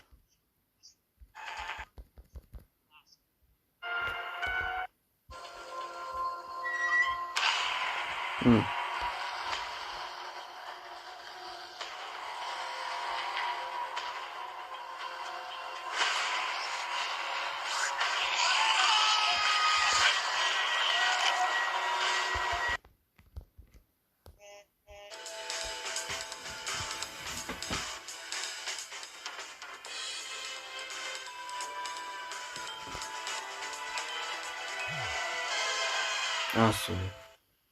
The return of Sam and Max. Yes. All right. And now it's time to say hello to my wonderful co-host for ONL from IGN. Please say hello to Sydney Goodman. Thank you, Jeff. What's up, everyone? I'm Sydney Goodman, and I am thrilled to be here. Gamescom is always such a fun event, and throughout the show tonight, I'll be telling you about all the different ways that IGN is involved in this year's festivities. But first, I have an award to announce. The winner of Best Nintendo Switch Game is Little Nightmares 2. LOL. Huge congratulations. Like I said, IGN is going to be here for all of Gamescom with great shows such as the Gamescom Studio, where you can find me and my co-hosts for all day long games content, interviews, dev talks, and more.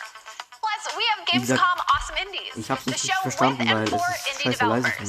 That premieres Saturday, August 29th at 7 p.m. Central European Time, so be sure to tune in for more announcements and special guests. And now, let's go back to Jeff for our next big world premiere. Ich weiß, Elia. Awesome, thank you so much, Ich weiß, Sid. dass du We're 2018 so auf der excited to Gamescom see what's warst. in the Gamescom studio and also Awesome Indies, and I'm going to be on the Daily Show tomorrow, so looking forward to that. All right, well, on to our next game. In the next World of Warcraft expansion, players will journey beyond the mortal world of Azeroth to a place where no living soul has set foot before. The Shadowlands, the afterlife of an entire Warcraft universe. The infinite realms of the Shadowlands are watched over by different factions known as covenants, each holding dominion over a different aspect of the afterlife. And depending on how someone lived their mortal life, they may end up as part of one of these covenants when they cross over into the Shadowlands. Today, we're excited to give you a closer look at the noble and pure Kyrian covenant from the realm of Bastion, who are charged with carrying the souls of the dead into the beyond. So sit back and get ready for the world premiere of Bastion, the first in Blizzard Entertainment's new 4-part series of animated shorts called Afterlives. Enjoy. Ist was? World of Warcraft ist überteuert für ein Spiel, okay.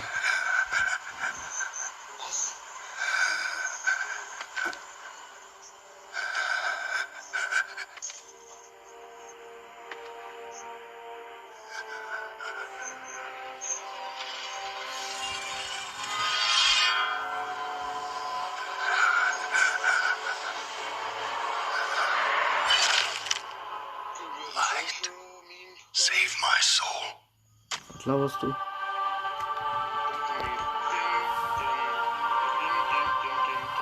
Alles Gute wünsche ich dir.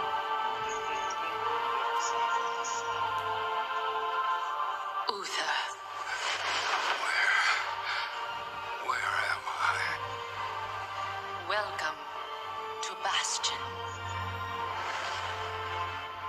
You led a truly selfless life, and for that, you have been chosen. Chosen? To Ja, shed your mortal stimmt so bei burdens World of Warcraft, ja, and join the Schmutz. ranks of the Ascended, serving to ferry the souls of the dead unto the Shadowlands. I serve the light, and my work is not done.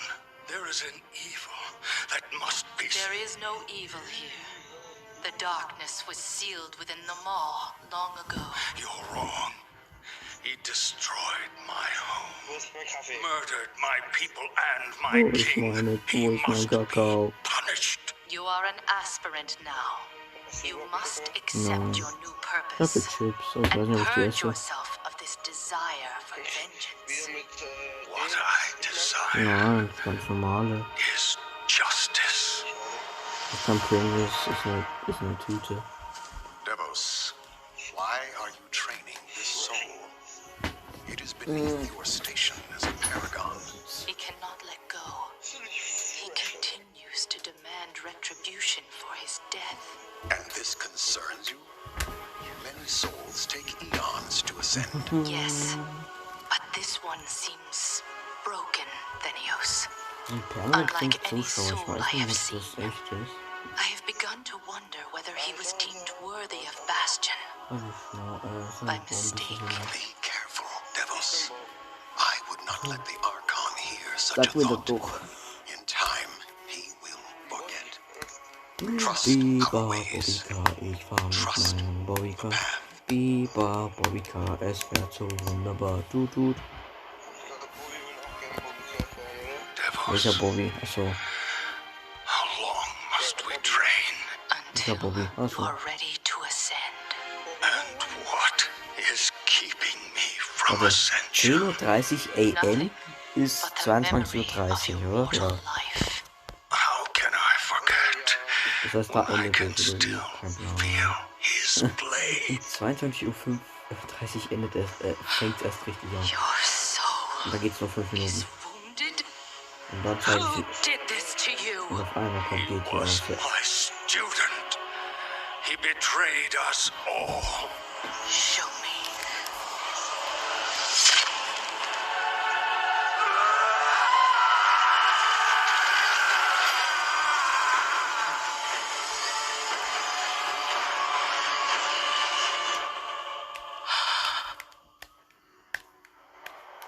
The runes on his blade were unmistakable.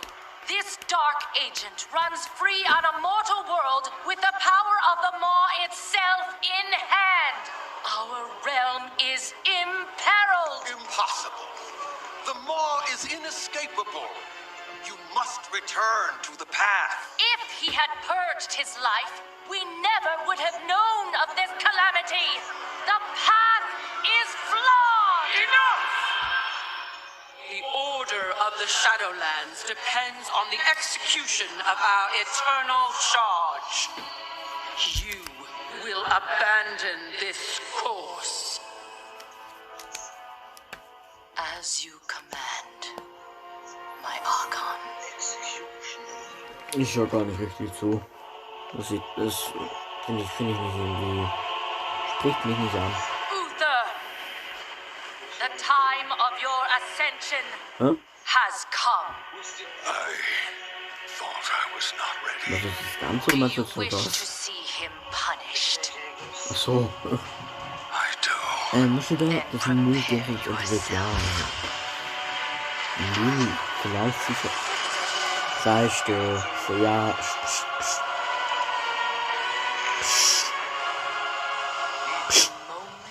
He falls. We will claim him.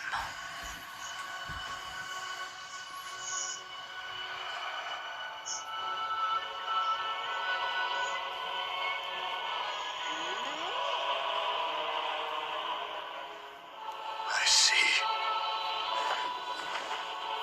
Only darkness. Follow me.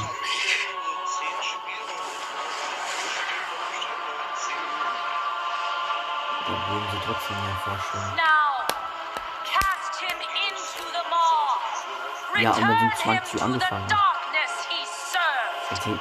10 His eternal Spiele, suffering 10 mehr als 10 Spiele. awaits. 15.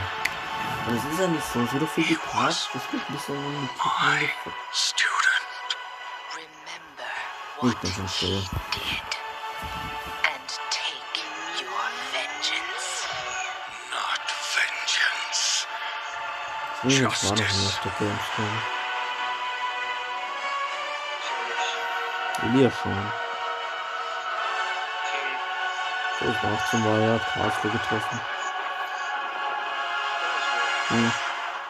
Das war eh 5 Meter von mir entfernt wohl. Nein, Mann, ich glaube, Elias ist da schon geschüchtert. Also, kann ich mir vorstellen. Er hat einfach Hallo gesagt, Foto und fertig. Warum kurz what the fuck, wenn er einfach hey und Foto und tschüss und dann geil und dann Ende. Hat die bestimmt noch andere Leute getroffen. Komm, aber jetzt ballert mal.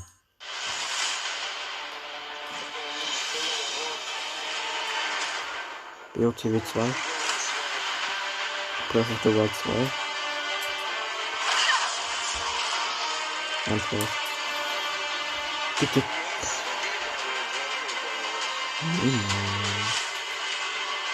Mario Kart 9, Professor geht. Ich möchte nein, in der nächsten Mario Kart möchte ich Professor geht und Spike.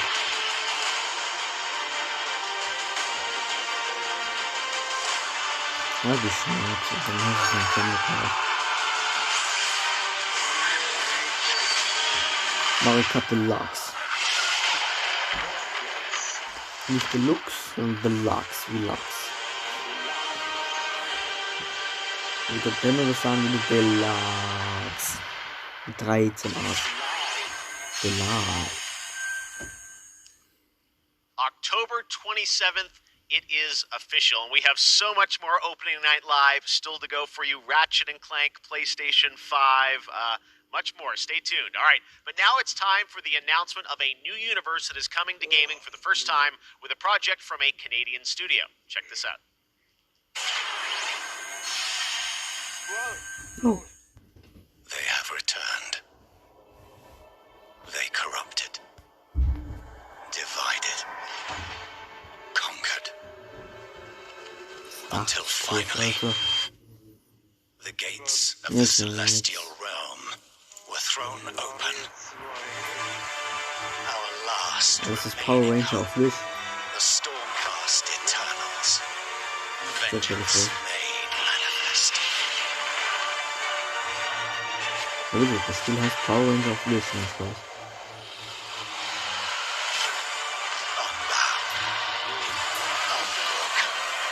Ja, dann ja,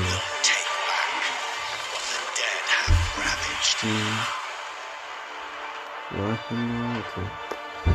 Sah jetzt nicht schlecht aus. Er spielt diesen ganzen Müll. Es gibt sicher Fans, du musst nicht immer. Oh, das kommt überall raus, auch wenn du nicht willst. Es gibt sicher. Oh, es wird guys may remember back in June I had some masked fun with my buddy Crash Bandicoot announcing Crash 4 It's About Time. With the game coming in October, Crash of course had to come back for opening night lives. Let's bring him out, everybody. Crash Bandicoot. Und es ist Mario Party von der D-Cube. What? He's where? Und selbst die Mario Party meine ich. Ach du Scheiße, oder ernst? Ein Crash Bandicoot im Kostüm und gleichzeitig Mundschutz. Das sieht so aus, als wäre er Horn. Das sieht aus, als wäre das einfach in seinem nicht schon was vom Bereich. Sieht aus, als hätte er als wäre Horn, okay?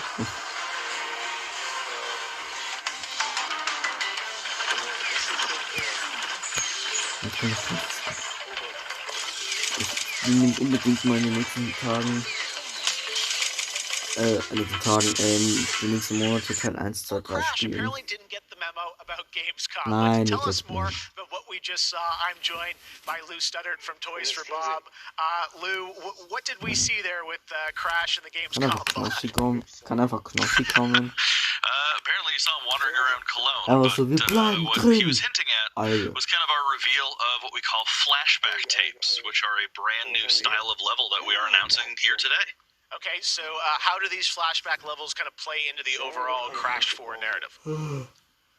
Yeah, so the way that the flashback tape levels work is that they are kind of a peek back in time to the 90s when Neo Cortex was actually testing on Crash and Coco before the events of Crash Bandicoot 1. And they're kind of these devious puzzle rooms that we've made, and they're really hard, and they're really awesome, and they're super creative, and we can't wait to get people's hands on them. Yeah, no, I got to play a demo of this a few weeks ago, and that was a challenge, so I can't imagine how nefarious these are.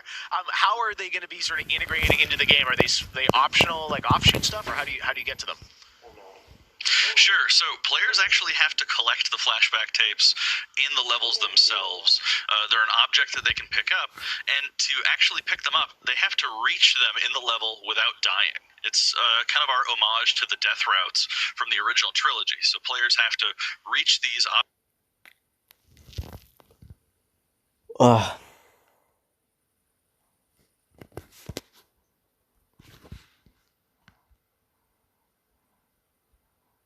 in the level, pick them up, and then once they get them, they'll get access to the... Oh, warte. Einfach mehr Fernsehen. Erlebe tausende Filme auf Abruf. Jetzt 3 Monate gratis.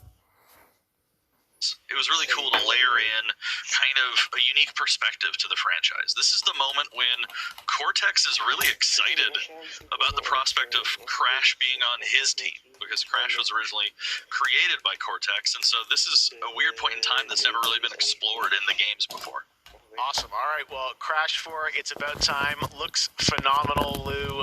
We cannot wait to check it out in October. Thanks for joining us. Yeah, thanks for having me. Awesome. All right. Well, we will be right back after this for more Gamescom Opening Night Live.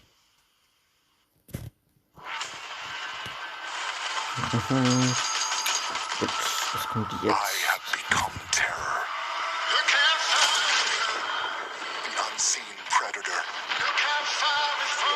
sehr viel Cyberpunk geschrieben. Vor der Season 2.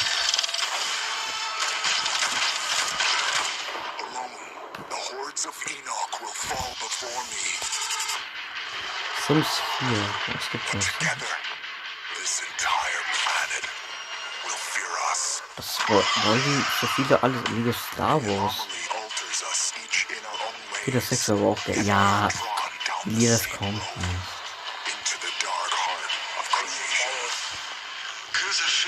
Star Wars das ist halt genau zwei Sachen, die einfach Müll sind.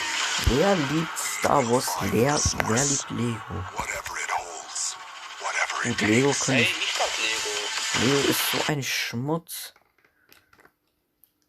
Ich mag Lego. Ich glaube, ich bin der Einzige, der, glaube ich, nicht mit Lego gespielt hat, weil Lego einfach dumm ist. Das sind einfach Bauklötze. Kann ich mir auch. Digga, Lego war für mich wie Mini Minecraft. Alter. Mini Minecraft. Das sagt nicht den Mann noch sagen, weil das Sport. Oh, Tschüss. By the way, das sah jetzt beide auch geil aus. Ey, beleidige mich nicht.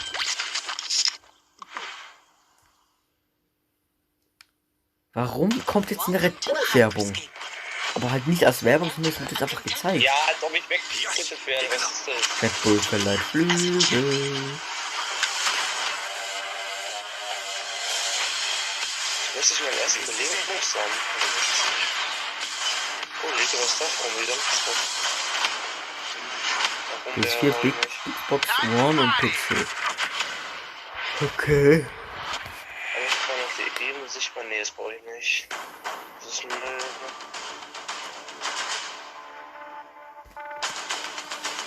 Okay. Meiner Meinung ist es dumm. Es sind halt einfach Bauklötze, mein Gott. Kann ich mir auch Klötze von draußen nehmen. Also einfach irgendwelche Ziegelsteine. Kann ich auch was bauen. Ja, das ist aber nicht Kinderpflicht. Doch, oh Gott, und wie das ist.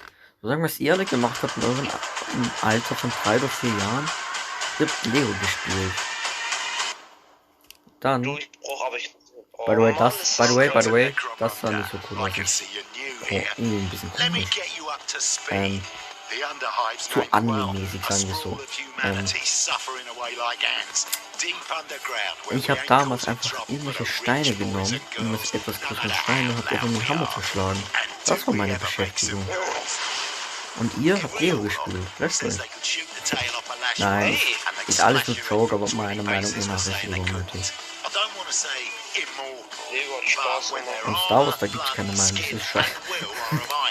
So, Lego Minecraft hast du schon gesehen? Ja.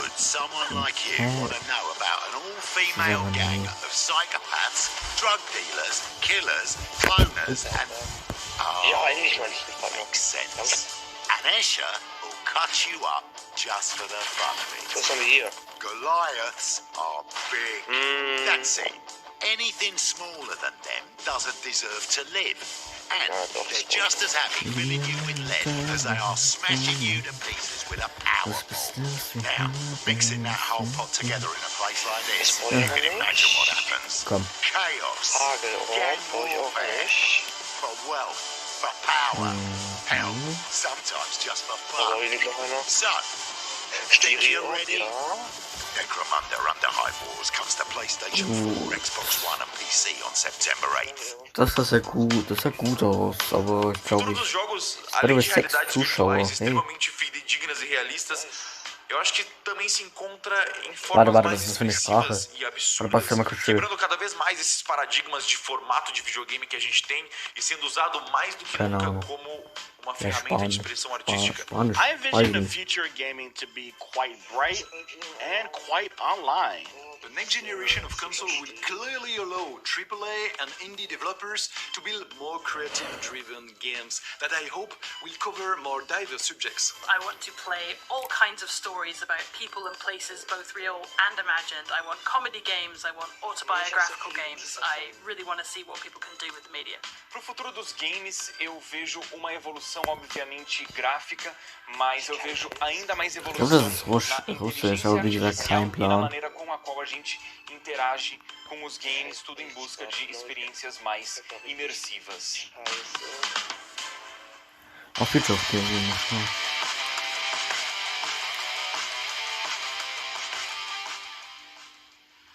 You know, one of the things I love about opening night is that we can show you the biggest games in the industry and also smaller titles that should be on your radar.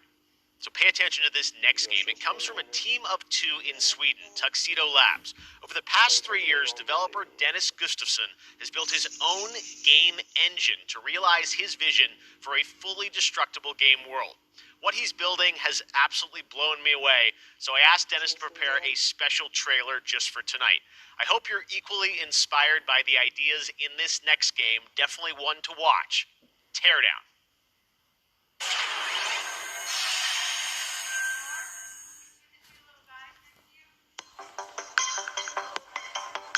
Warte, was hat er gerade gesagt? Wie heißt Terraria auf Englisch? Er hat gerade Terraria gesagt. Aber nee. Es ist irgendein Lego-Scheiß. Ich glaube, ich habe mich verraten. Oder? Es ist Lego? Ja, das sieht Lego aus. Ich habe irgendwie Terraria gesagt, hä? Vielleicht habe ich mich komplett verhört, aber höchstwahrscheinlich nicht, aber ich habe halt Terraria verstanden. Deswegen habe ich jetzt gerade gefragt, was ist Terraria auf Englisch? Vielleicht hat irgendwas mit Terraria gesagt. Hören alle die Fragen, ich kann kein Englisch, ich kann nur dumm. Die Dummsprache.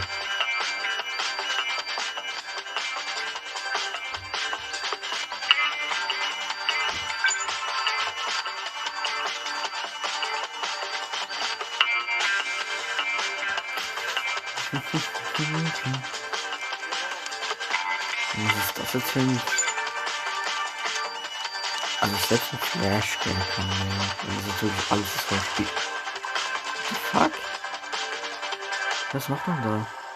Oh, man kann auch... Oh, okay. Teardown. Kein Plan.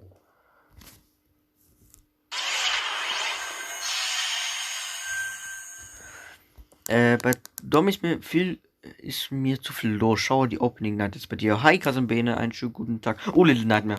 Anything sense? But that changes right now.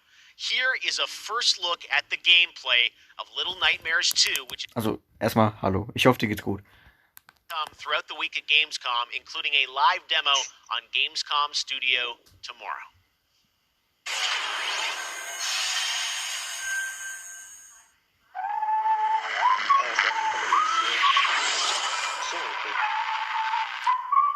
Jetzt wirklich Goschen halten, jetzt kommt wirklich gleich Little Nightmare 2.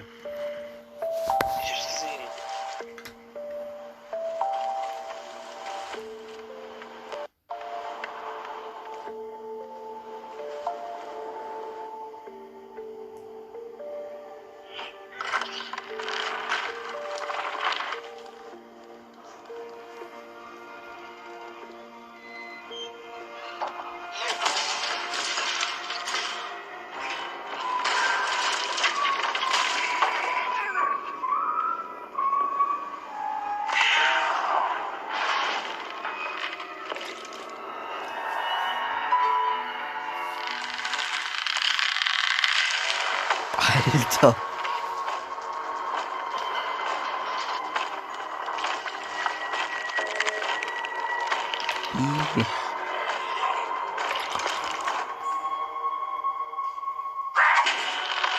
Digga. Weiß ich nicht.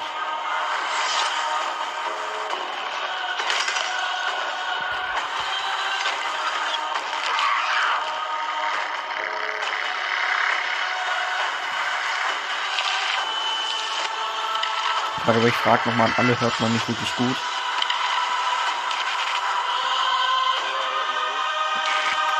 Also wie im Chat, wenn ich jetzt.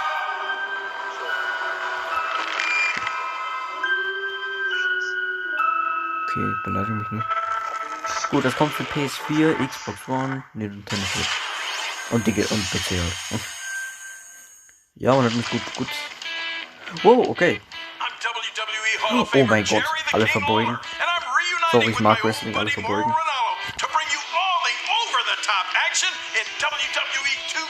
Einfach Jerry Lawler. Ich liebe dich. is great!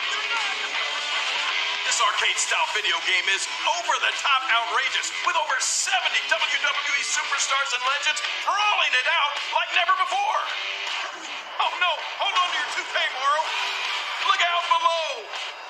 WWE is LIT! You know, I'm a little more old school than Morrow, so I can't wait to see these WWE legends teach these kids a thing or two. And you know what? Here's a closer look at the insane action. It's a great evening for WWE action. Oh, wow! Take that, Morrow! Man, it's so good to see the Bella Twins at their best. Now, let's keep this party rolling with another matchup. Oh, look out, Morrow! The Undertaker has risen, and Finn Balor is about to be taken for his last ride. Mamma mia, what a move! Finish him! Oh no! He just hit the snooze button! Was war denn da? Du bist aber dumm. Hat sich bei ihnen Spiel ultra gefreut oder irgendwie sowas? Oder ist das AJ Styles? Das ist scheiße. Was war jetzt ein Haken? Hä? Oh Gott. Das Spiel ist chaotisch. Ich glaube, es ist halt hart gebaut. Pre-order WWE 2K Battlegrounds today and brawl without limits. Und das Spiel sieht halt gut aus. Weil es kommt jetzt dieses Jahr kein richtiges Wrestling-Game wegen, keine Ahnung, ist das Corona oder so? Und deswegen halt. Hello again. I have even more awards to announce, so let's get right down to it. Deswegen halt. Hello again. I have even more awards to announce. Sorry, ich musste mir kurz anhören, ob mich gut hört. Was war jetzt Watch Dogs?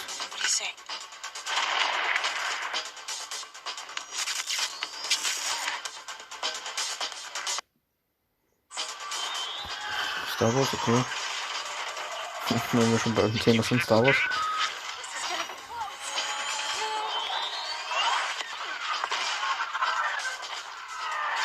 The winner of Best Multiplayer Game is Operation Tango. Best Multiplayer Game. Lol, ist es. Ach, das.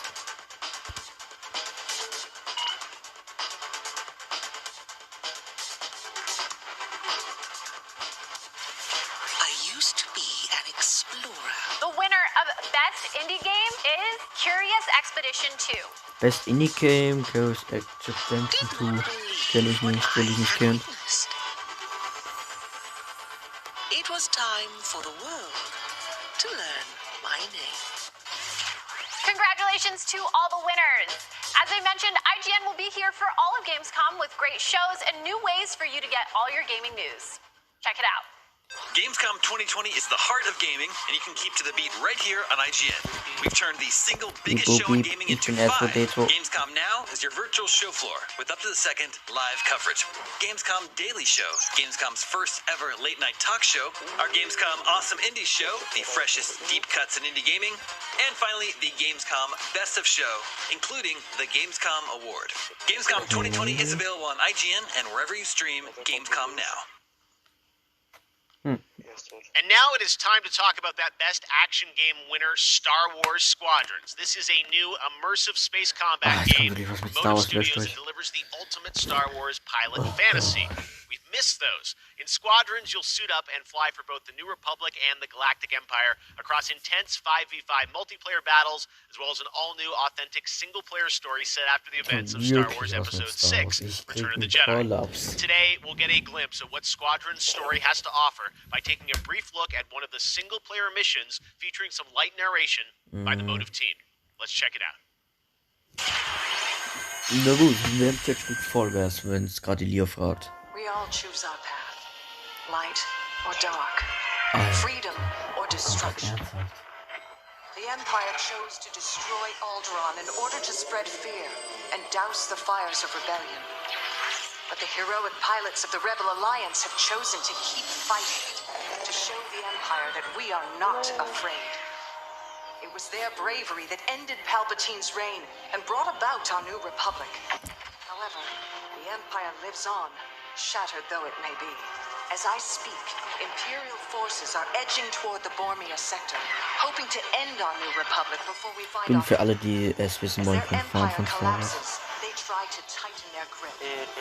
But the galaxy is changing, and you Ich bin auch can kein be a Fan part von of it. Bastis With Videos. the help of brave and daring pilots, this war can end. Make a choice. Fly with the new republic. Change our galaxy for the better.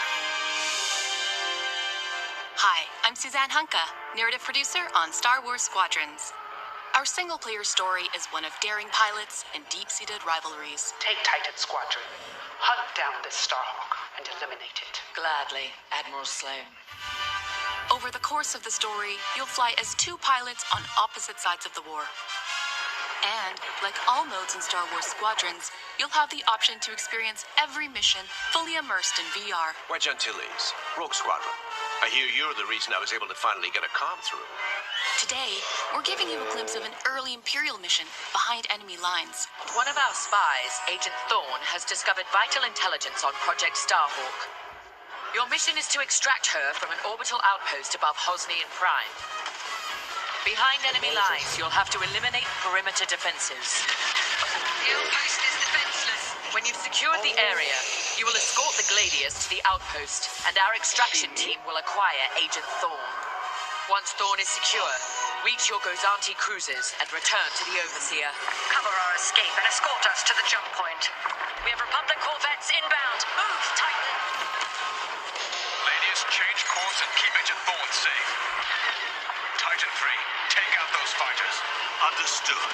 I'll handle it. You have my thanks, Titan Squadron. No time to celebrate. Move on. Go, go, go! Each mission will immerse you into the escalating conflict between the New Republic and a shattered empire. Debrief with your squad mates between missions. Ich mag einfach kein Star Wars. Customize and master all 8 starfighters and join the galaxy's finest. I need you focused and ready to go. From bombing runs at the Nadiri dockyards to setting a trap in the Xavian abyss, the story of these rival squadrons will push the war to the brink and define the galaxy for years to come. I look forward to seeing you in combat October 2nd. Na gut, ja, aber okay, aber That is not all EA has to share from a galaxy far, far away today. At Star Wars Galaxy Edge, you can enter the world of Batuu, where you can visit Boga's Cantina or jump into the Millennium Falcon on a run to Smuggler's Cove. It was this incredible adventure at Disneyland Resort and Walt Disney World Resort that inspired the Sims latest game pack. Check this out.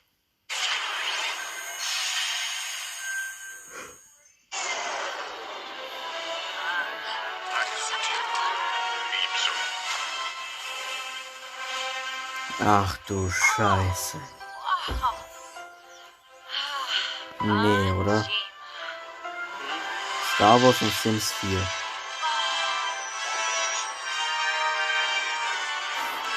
Kann man da darf. Nee, das ist ernsthaft.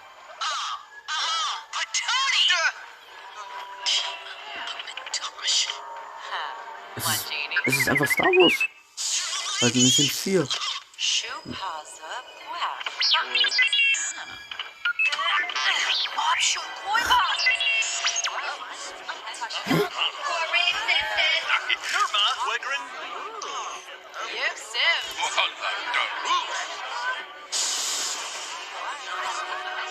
Ach so, okay.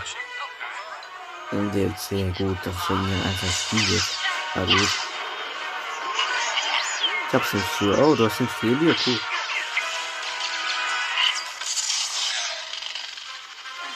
Aber what the fuck?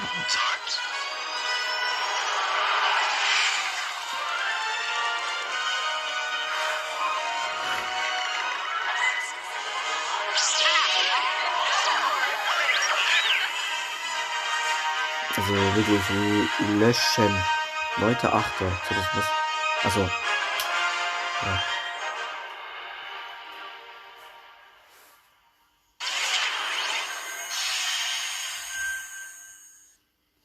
There is even more Star Wars to come later in the show. Lego Star Wars, the Skywalker Saga is up, and as we move into our second hour, we've got Fall Guys Season 2 still to come, the reveal of that, which I can't wait for you guys to see.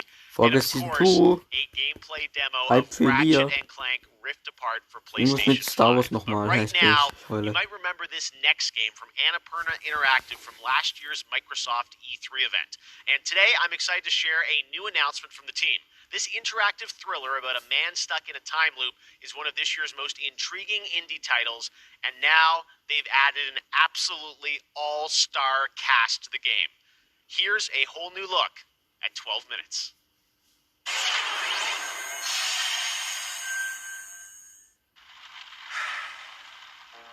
All right, close your eyes. Ich glaube, Fall Guys ist irgendwas I zuletzt. want you to think of a flower. Look Ja, at Fall its Guys ist halt gerade im contours, Hype its und deswegen tut mir das curves. natürlich ganz am Ende, dass man diese ganze Show von alleine guckt, auch deswegen habt ihr mich. Moving backward, returning to its bud. Ist das Hitman 3? Think of that bud, unopened. Look at it as a whole. Then silently repeat these phrases. May you be free from suffering. May you be free from fear. May you know peace and joy. Hier ist irgendwas anderes. Oh, 12 Minutes. Die müssen in 12 Minuten irgendwie ausbrechen oder so. Sieht cool aus. Für Xbox und nicht für Series X. That's going to be a really special indie game. So glad to announce that here on the show. Now, last year at the Game Awards, we announced Godfall, a new looter shooter coming to PlayStation 5 and PC for Counterplay. Tonight, we've got a quick sneak peek of one of the new Valor plates with more footage coming as part of Gamescom 2020. Check this out. Das Scheißspiel. Das mit 12 Minutes sah ganz scheiße interessant aus. Hätte ich eine Xbox sofort geholt. Das ist safe nicht teuer. Das sah richtig cool aus. Okay, jetzt kommt Godfall.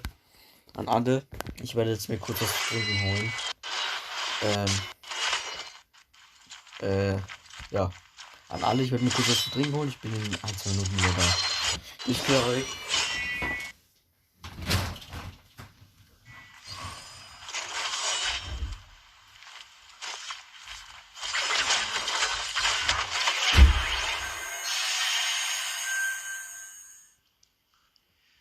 We have much more O&L to come. Exclusive looks at Lego Star Wars, the Skywalker Saga, Fall Guys Season 2. Wait until you see what the Mediatonic guys are up to, and so much more. But first, I'm sure you saw that earlier this week, Heart of Deimos, Warframe's newest expansion, was released on PC, Xbox, and PS4. And today, it's also on Switch, all platforms. Here's a look at the Heart of Deimos. Expand, explore, tear the veil asunder, subvert new territory to our sovereign will. But that was what it wanted too. It raged unchecked through metal, bone, flesh. Life. We are infested with it.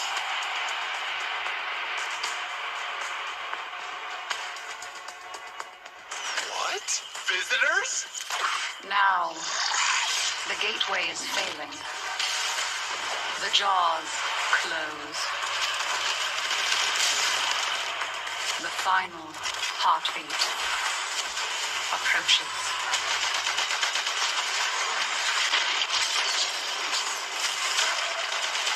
Try turning it off and on again. But before we fall, we shall scream. There is one who will hear the heart of Deimos.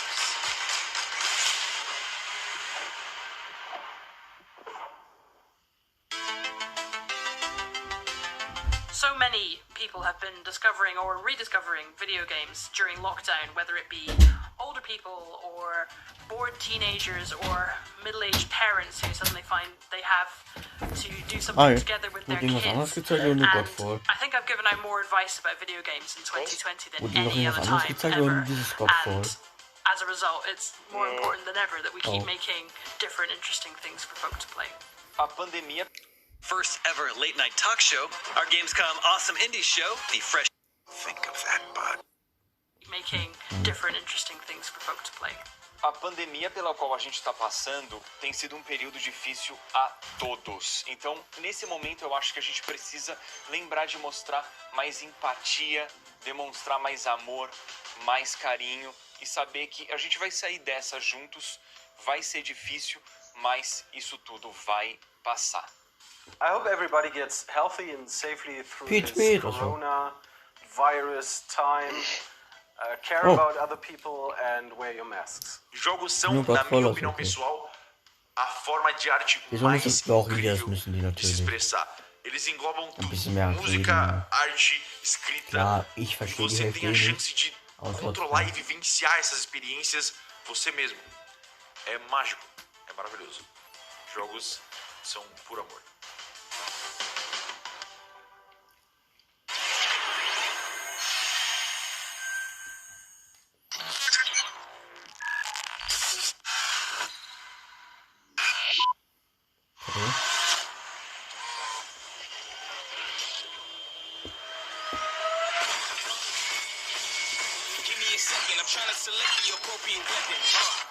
Watch you sleeping, them snakes all around, you know they connected.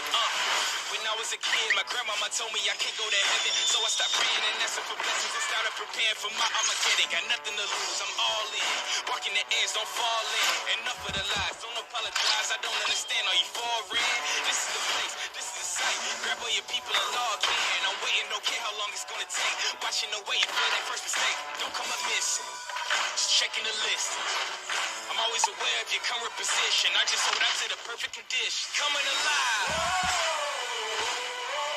Heat of the night. Now is the time.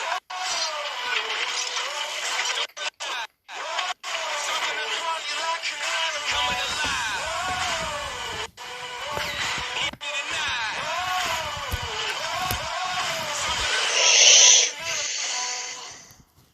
Okay. Alright. Ja. Okay.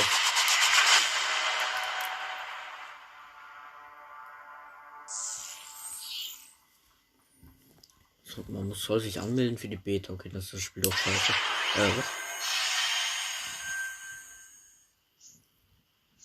Alright guys, we're back officially into hour 2. We've got an hour more of great stuff to show you. Destiny 2, Beyond Light. Stasis, you're going to see a brand new look at that. Fall Guys Season 2 and Ratchet & Clank for PlayStation 5 and so much more across the next hour. Opening Night Live continues and it just is the start of Gamescom 2020. But right now on September 25th, Mafia Definitive Edition launches, a comprehensive, built-from-the-ground-up remake of the original Mafia. Tonight, we've got the exclusive debut of the next trailer, called A Life of Reward Too Big to Ignore, which deals with Tommy's induction into the Salieri crime family. Check this out.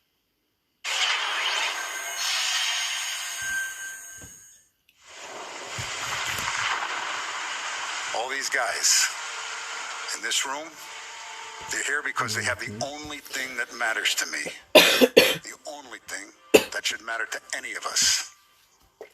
You know what that is, Tommy? They're loyal. That's right.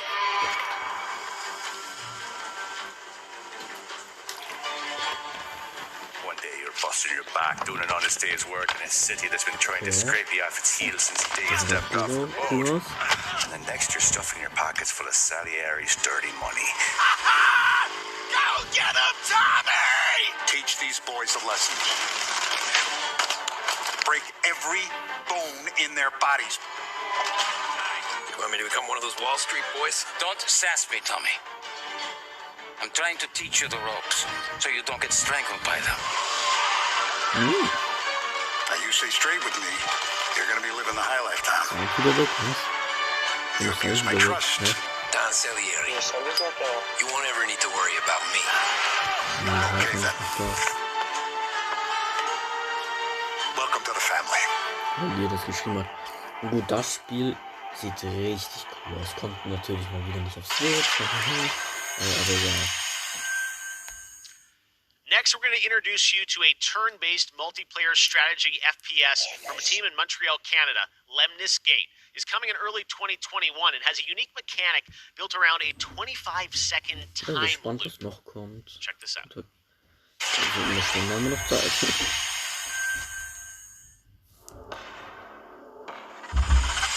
Ein bisschen mehr, also eine Stunde 20 Minuten haben wir noch Zeit.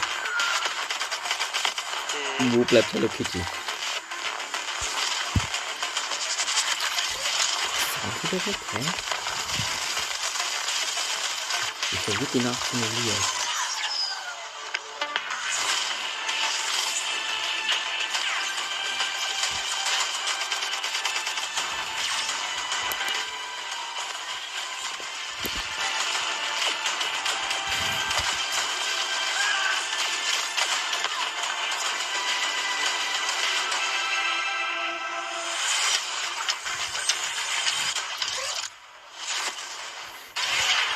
Was war das jetzt? Warte, schon kurz.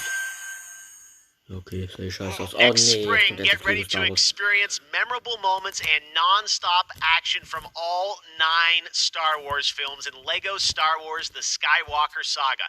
The entire series has been reimagined with new fun-filled Lego humor, and now we've got your first look at the gameplay trailer.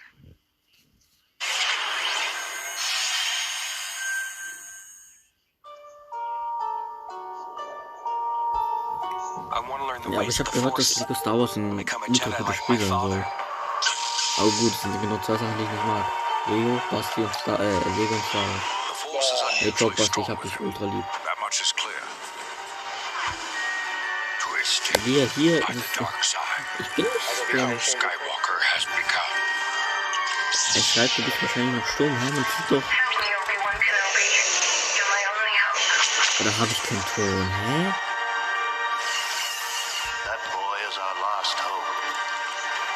What the fuck? Sollte nicht da jemand helfen, ne? I'm from the Resistance. Your sister Leia sent me. We need your help.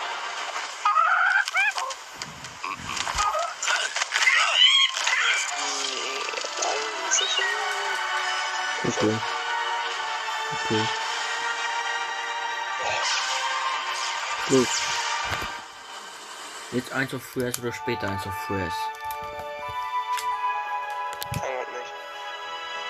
Okay.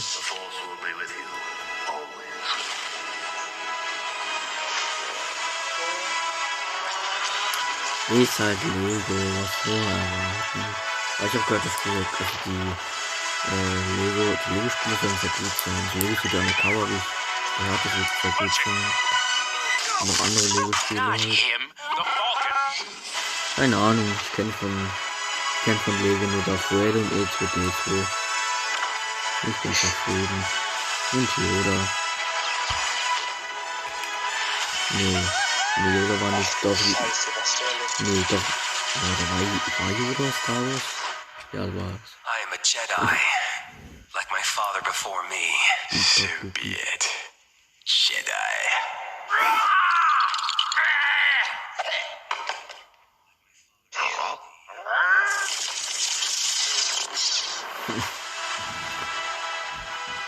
Aber es gibt schon mehrere Lego Star Wars Spiele, oder? Es kommt bei der Way für alles raus. Für PS4, PS5. Oh! Man weiß jetzt, wie diese Man, Lego Star Wars looks so fun. der PS4-Pack-Verpackung, wo die Spiele drin sind. Die sind ja oben so blau. Bei der PS5 ist es weiß. Medal of Honor, Above and Beyond, and Destiny 2. But before that, here's a look at a game that is launching tonight on Nintendo Switch and Steam. It's called Struggling from Frontier, a fun physics-based platformer where up to 2 players control Troy, our fleshy hero. Check this out, and remember, you can play this tonight. Ja, scheiß drauf.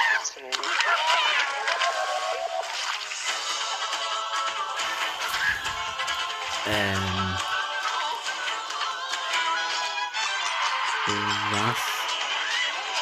ist das? Alles klar.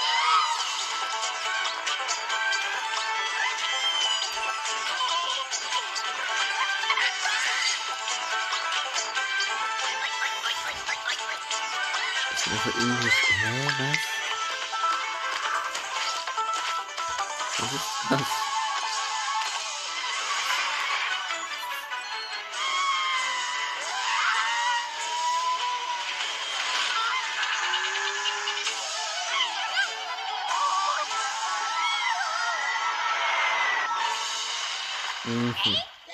Nintendo Switch, Steam und ja, den Rest halt.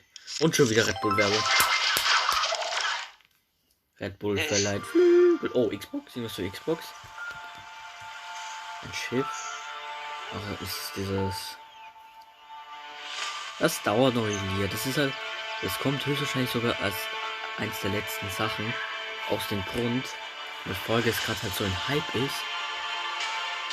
Und dann möchten die halt, dass die Folgeskinder oder die Folgespieler, Kinder sind ein blöder Begriff halt, das Ganze schauen, deswegen stecken die das zum Ende rein. Das ist klug.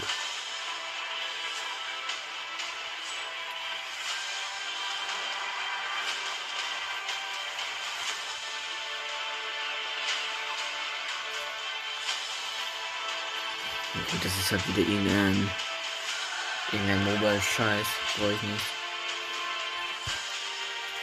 Wo sind die geilen Sachen? Und das erste Waluigi-Spiel, das erste Birdo-Spiel und Hello Kitty. Alabasta, wie würdest du reagieren, wenn Birdo von Mario, dieses rosa Viech, ein Spiel bekommt? Keine Ahnung. Alles gut.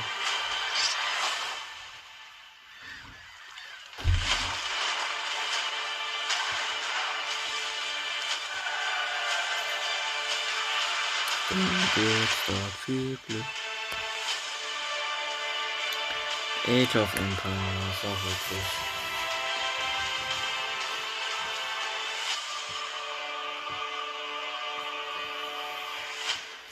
Ja. Okay, Xbox, Microsoft, jetzt gedacht. Where are we? We're near Little. Fuck. What more proof is needed that the devil walks among us in Little Hole?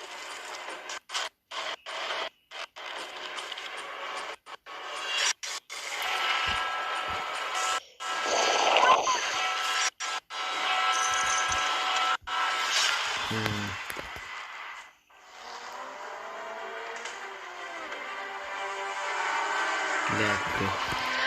Ich bin das, das System von IG, ja.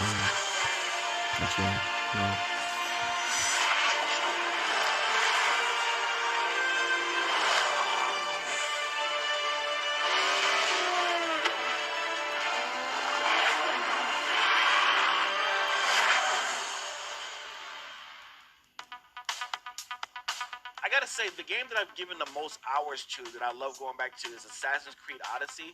I have to say, since Origins came out, this new reboot of Assassin's Creed, so to speak, that was my first time getting into it, and I have put almost 400 hours into Assassin's Creed Odyssey.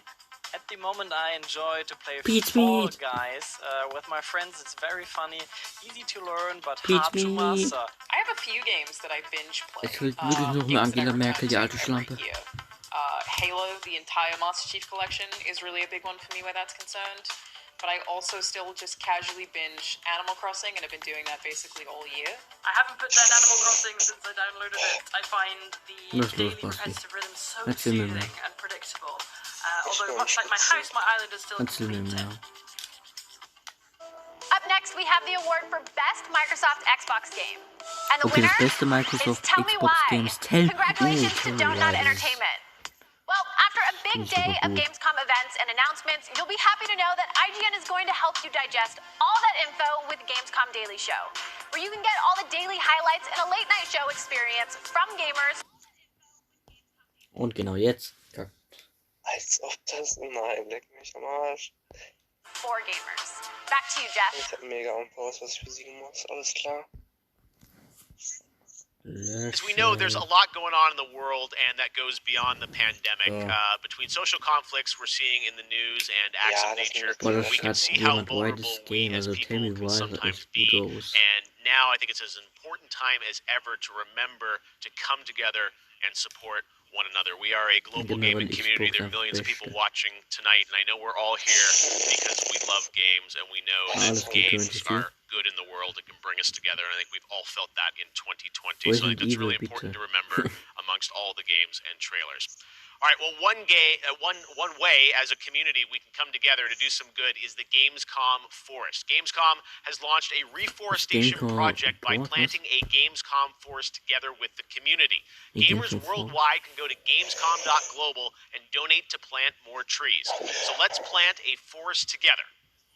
All right, well, now we're going to move on to another game, and this one was announced back in May. Chorus is a dark space combat shooter where players take control of Nara on a quest to destroy the dark cult that created her, featuring rich, ray-traced 4K 60 FPS environments on next-gen hardware. Here is the first look at gameplay from Chorus.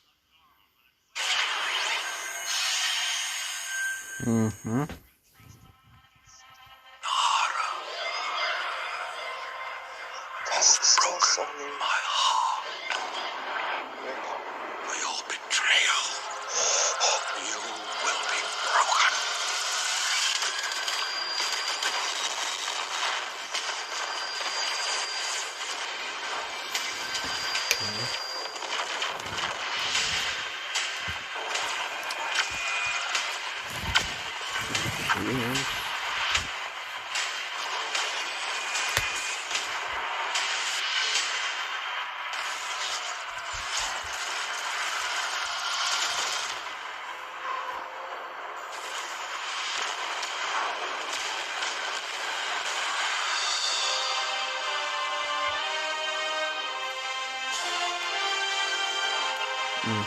Ja, okay.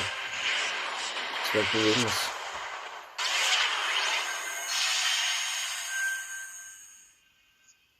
Oh, Fall Guys. How many crowns have you won? If one game has defined the summer of 2020, it absolutely is Fall Guys from Mediatonic in London and Devolver. This game is setting records and putting a much-needed smile on everyone's face. Fall Guys, I think, represents our industry at its absolute best. Well, soon the Fall Guys experience will evolve with Season 2.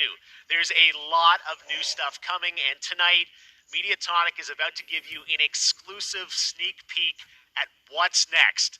Get ready, I think the internet is about to freak out. Here it is, Fall Guys Season 2. Fall Guys Season 2, wieder gönnen wir. Hey, I'm Joe. I'm the lead game designer on Fall Guys Ultimate Knockout, and I just want to reach out and say thank you to everyone who's been playing and enjoying the game so far.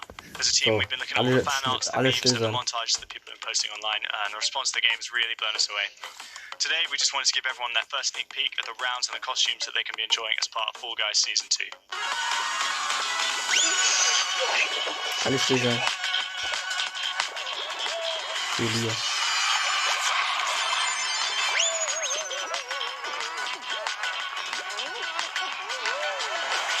Season 2, you'll be dressing your Fall Guy as a medieval hero and competing across brand new rounds inspired by epic quests from the Middle Ages. Traverse giant drawbridges, dodge swinging axes, and scale movable siege ramps in the quest for ultimate game show glory.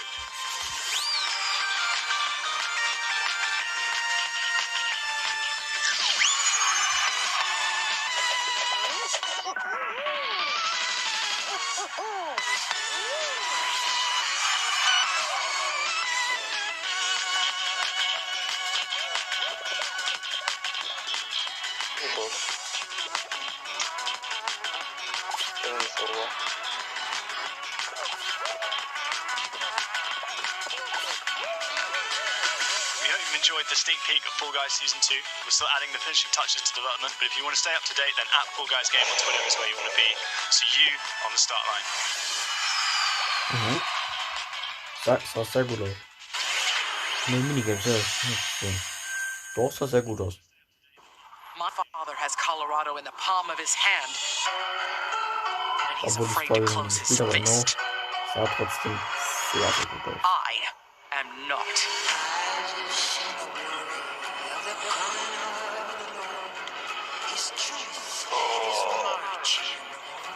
Das bekommt man das nicht. Das ist mir wichtig. Okay.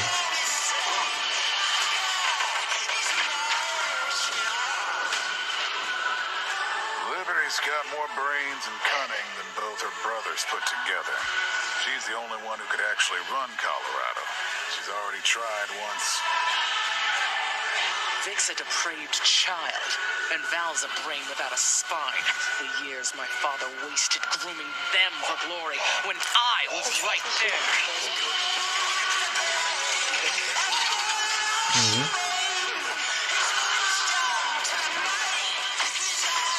Folge ist verdient. Folge ist verdient. Das ist das, was ich noch von Folge sehe, ist halt immer stabil.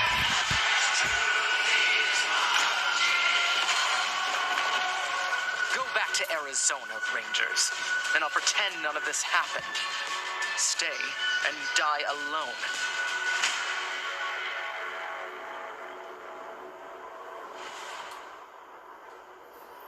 Porcelain, gut.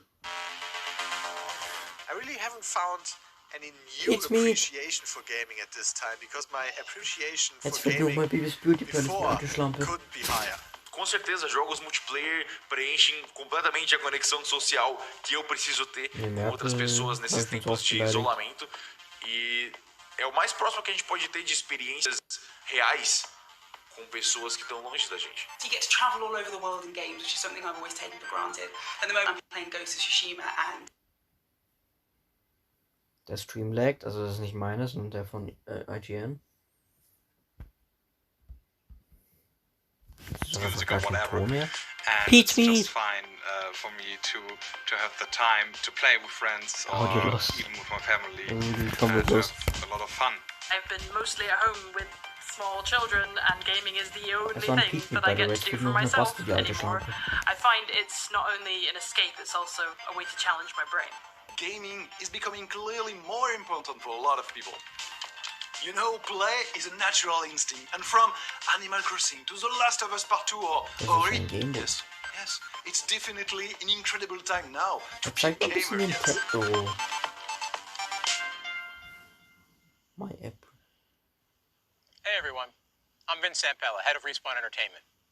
When we set out to create Medal of Honor Above and Beyond, we knew we wanted to bring the series back to its roots. The Medal of Honor franchise is known for its powerful and exciting single-player stories that put the player in the boots of a soldier who was there. It's a series that is grounded in history, which tells emotionally authentic stories. Peter Hirschman, who directed the original Medal of Honor in 1999, is back at the helm of this project. You'll hear more from him in just a bit. Peter and I actually worked together on Medal of Honor Allied Assault in 2002, and I'm really happy he's joined us at Respawn to craft a completely new experience in VR. The team is creating a riveting and emotional journey through World War II like you've never seen or played. It weaves in the personal stories of the veterans and survivors of the war through powerful interviews that help set the stage for what players will experience. It's more than just a game. And we could not be more excited to show the world the next look at Medal of Honor Above and Beyond and the game's action-packed story. Let's take a look.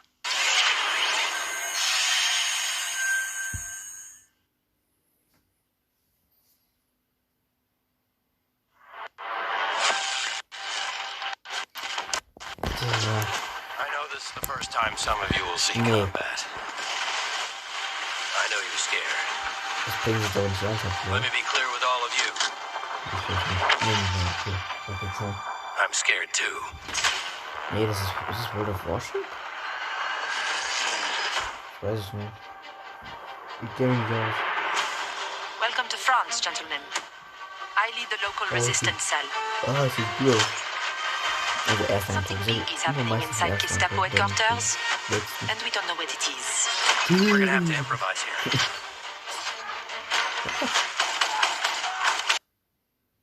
Come on.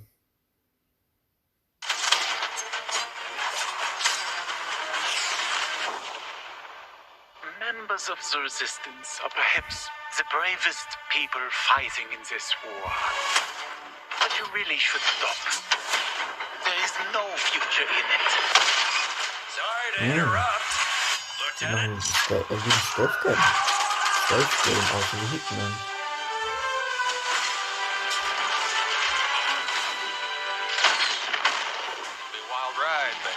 Ja, Mann. Doch, ist aber wieder.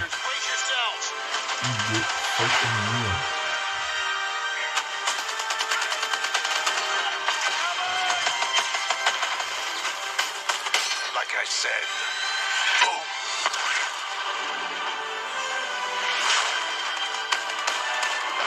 There are things as people I'm willing to sacrifice myself for.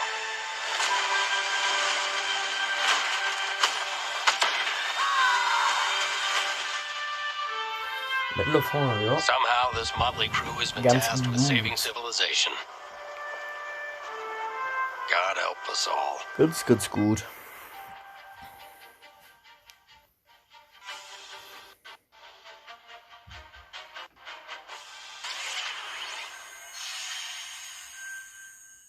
Thank you so much, Vince. That looks incredible. And now we're here with Respawn Entertainment's Peter Hirschman, game director on Medal of Honor Above and Beyond, to talk more about their new VR experience. Peter, I gotta say, the trailer really grabbed me. Such an incredible story that you're telling too. Tell us a bit about this single-player experience. What can we expect? Well, Jeff, thank you for having us on the show. I'm representing a whole team back at Respawn that's been working really hard on this, and it's so exciting to premiere the trailer with you. Metal Gear, going back to its roots, was always about putting the player in the boots of a soldier fighting in World War II. And with VR, we're able to do that in almost a literal way. It's definitely the most immersive combat experience I've ever been able to work on. And the story follows you as a player being recruited into the Office of Strategic Services, commonly known as the OSS. And their mission was sabotage, espionage, search and rescue, everything in between. You name it, they did it. And they're known by a different set of initials now. Ich möchte aber ein bisschen mit Nintendo, irgendwas Nintendo-artiges. Und es kommen halt irgendwelche Spiele, die zwar alle bisher so nice aussehen, aber trotzdem. And that allows us to tell a story where you get to go to these places and locations and participate in events that really helped shape the outcome of the war. One of the things I love about the trailer is you can tell there's a lot of interactivity in the environment, emergent gameplay. You got the piano and other things in there. Tell us a bit about how you're using that to tell the story. It seems like it's all kind of through a first-person perspective, but there are some story sequences. How do you tell the story? Oh, well, we shot over 120 pages of narrative, which is more than some feature films. We had a huge international cast of phenomenal actors. It was fantastic. And the story follows a classic three-act structure. Act 1 is working with the French resistance, getting ready for the invasion. Act 2 is D-Day itself and the fight to get to Berlin. And then the third act is dealing with the Nazi secret weapons program, which involved things like the 262 Das ist halt ein bisschen, es geht halt nicht nach oben, es geht nicht nach unten, das ist halt die ganze Zeit okay. Wenn das so bleibt, ist okay. Aber and the story is shot all from your perspective. Because it's VR, your head is the camera. We don't have cutscenes, we don't have edits. Everything revolves around your perspective. So you experience this story completely in first person as if you are there. So it creates a much more intimate and emotional connection with the characters and the things going on around you. It was an incredible way to shoot. One of our animators stood in for the player throughout the 3 weeks that we were on stage. And all the actors are always reacting and talking ich verstehe die Hälfte nicht, weil es so leise ist und weil ich kein Englisch kann. It's all about building that emotional connection, and it just makes the experience all the more authentic. Well, you and Vince, I know this series is really close to your heart, and I'm like, wow, there's so much there to experience. It looks really rich and detailed, obviously authentic as well. Paying tribute to everyone that was involved in the war. Ich hab mir auf WhatsApp noch was Geiles kommt. Ich gehe jetzt bei Julia. And you've had a great single player experience, but I hear you might all be doing MP too. Ja. Oh, well, yeah, I mean, the thing about VR is that, I've spent we know each other a long time. You spend much of your career trying to map natural, you spend much of your career trying to map natural human movements to a controller, and just figuring out like making it feel good, and one of the hardest ones is leaning. And in VR, how you duck, you just duck, and how you lean in VR, you just lean. And so the ability to lean around the corner, kind of peek around the corner and see where the bad guy is, it heightens the tension so much. It makes it feel all the more real. And when you put that into a multiplayer experience, it just raises it to a whole nother level. So we are shipping, in addition to the campaign, we are shipping a full suite of VR modes, including a few that you can only do in VR. And we're really excited about people playing those, after it comes out. Wow, well, definitely a full-blown VR experience. I gotta say, I'm really excited to put the headset on and try this, and it's coming out later this year, right? Coming out holiday, so fasten your seatbelts. We are so excited to bring it to players. We've been working on it a long time. Like you mentioned, it's a passion project for Vince and I and everyone at Respawn. It's a wonderful full circle experience for a lot of us that started our careers working on those original set, going back first one and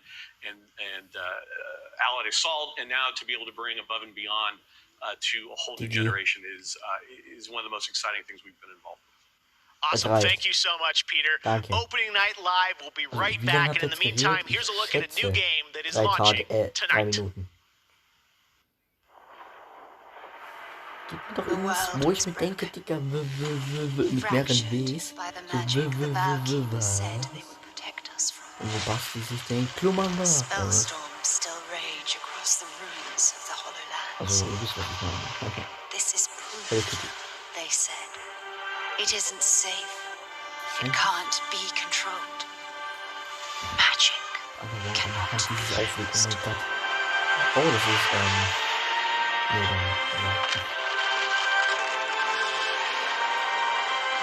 Das ist sogar, was?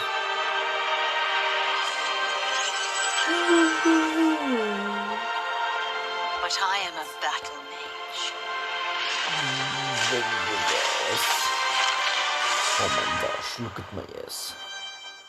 I have broken my vow. And now I fight. I have very Angst. To break free.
Ja, doch. Das war jetzt auch kein Gameplay, Launch von September zu September. Das war jetzt zwar kein Gameplay, aber das war cool aus. Epic Games, Xbox, PS4, schon wieder Red Bull.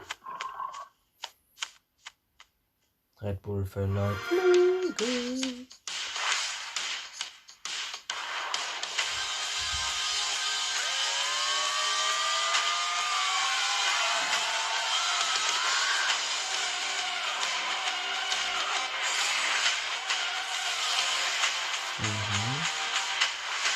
Und das ist der beste wie Geigen. Nicht Gaming, sondern wie Geigen. Ach du Scheiße. Das war wirklich auf der Terrain voll. Und dann billig. Over 100 Games on Console. Oh mein Gott. Oh, was sind die Maschinen geil.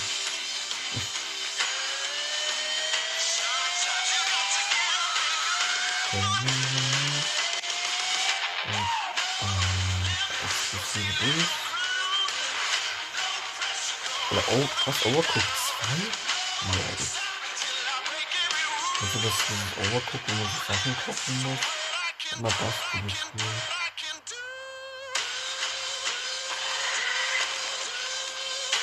Was sind diese 7 kommt für Xbox?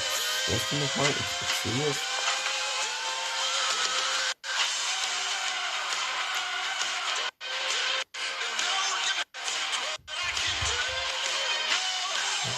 Was ist das? Ja, okay. Ich hab mir wirklich eine Karte.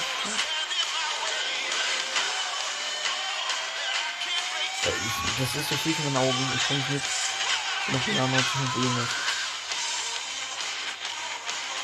Okay. Das war ein bisschen zu schnell. Jetzt bin ich alkoholisiert. So many great games in Xbox Game Pass, and many of tonight's games are in it as well. Every year at Gamescom, we like to highlight some incredible games made in Germany, and tonight we have a special announcement about one of the most legendary German games of all time, created by Factor 5. Enjoy. Was hat's gelauert? Dann bist du. 最初タリカンの音楽を聴いた時に曲が素晴らしいだけじゃなくてアミガのサウンドそのものも素晴らしいと思いましたね。日本じゃ本当に聞いたことがなかった音楽でした。Factor 5 was so far ahead of the curve, and each of their games pushed game technology as far as possible. I'd say they're one of the greatest indie developers of all time. サウンドはすごいわ、グラフィックは綺麗だわ、ゲームプレイも滑らかで満足いくものだわで、本当にすごかった。Deutsche Spiel ist bestimmt Deutsch gesprochen, ja.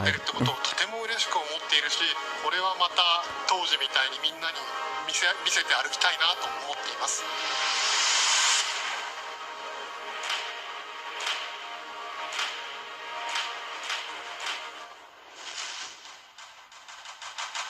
This was the first game that allowed me to completely fulfill my musical vision. It defined my career, and the fans have been there ever since. Keine Ahnung. Langweilig. My proudest works. Welcome back to.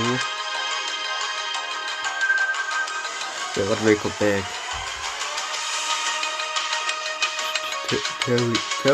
Terry Can. Alles Gute wünsche ich dir.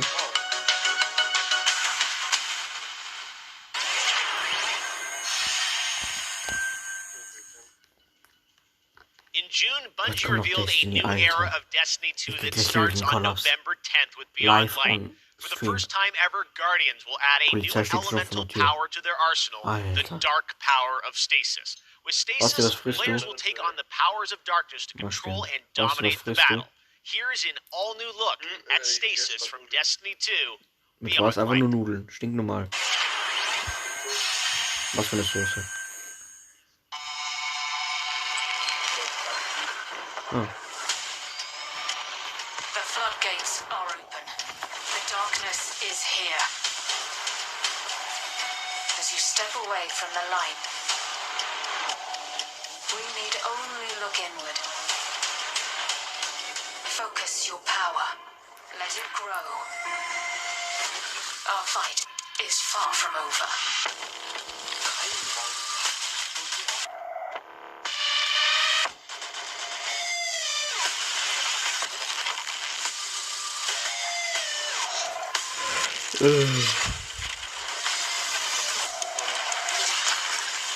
Also meine Parents sind Kakao, aber kann ich jetzt nicht machen.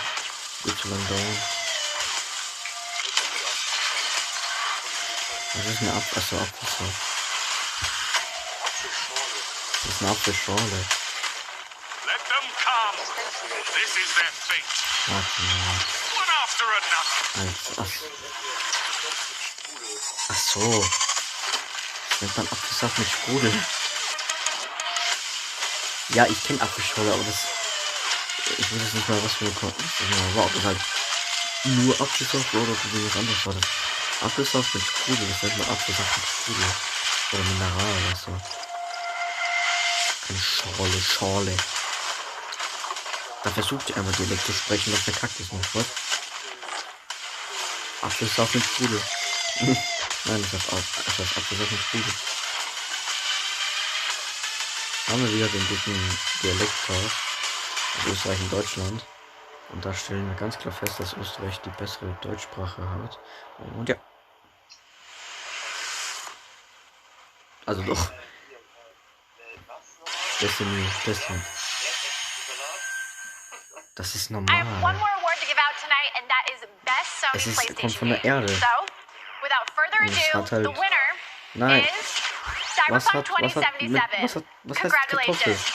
Das ist gleich mit Frikadellen. Was ist Frikadellen? Ja, Fleisch. Leibchen. Das heißt, es ist Fleisch und es ist geformt zu einem Leibchen.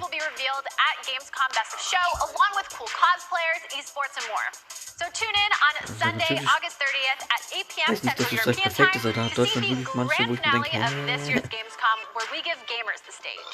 Genau. That's it for me tonight, but before I turn it back to Jeff, I just want to say that I hope everyone out there is staying safe and healthy. We're all in this together, so take care. Back to you, Jeff. Thank you very much, Sydney. It's great to have you on the show again this year. All right. Well, a lot of people have been wondering, what will the next generation of gaming feel like? How will it be different? What is that generational difference? Well, back in June, we saw the announcement of Ratchet & Clank Rift Apart from Insomniac Games, a title which uses the power of PlayStation 5, the SSD hard drive, and the DualSense controller to create an experience that Insomniac says is only possible on brand new hardware. Well, now it's time for you to decide if you see the difference. Here's an extended, uninterrupted demo of live PlayStation 5 gameplay es ist halt nicht so Ratchet wie eine & Clank Direct. Rift Apart. Man darf das nicht wie eine Direct sehen. Das ist halt Spiel, aber mehr nicht. Das darf man nicht wie eine Direct sehen, aber irgendwie, ich sehe es irgendwie. Das will ich trotzdem nicht feiern. Warum das war nicht vernünftig bei Link's Awakening nicht vernünftig wird? Ja dann, das ist aber das letzte große Spiel, das heißt es. So, Ratchet & Clank. Ist er existiert noch? Jetzt fragt man sich, was ist Ratchet & Clank? Okay.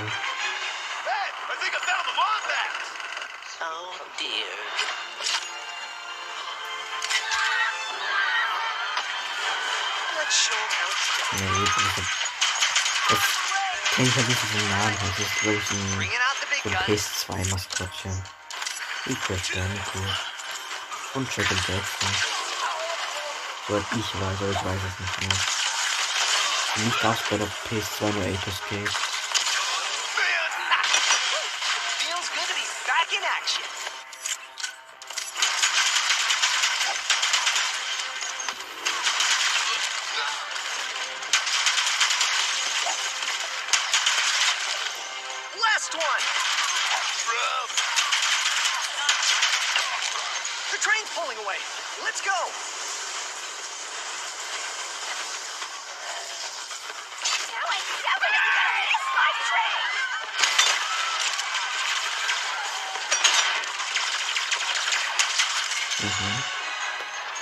Alles Gameplay ist gut.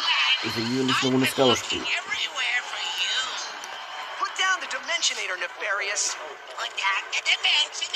Ja, und jetzt versuchst du gerade auszubauen.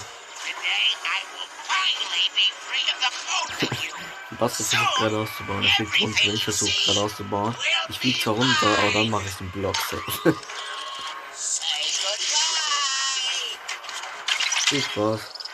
Ich will sonst nicht schauen. Wie war das da? Was ist das denn? Okay.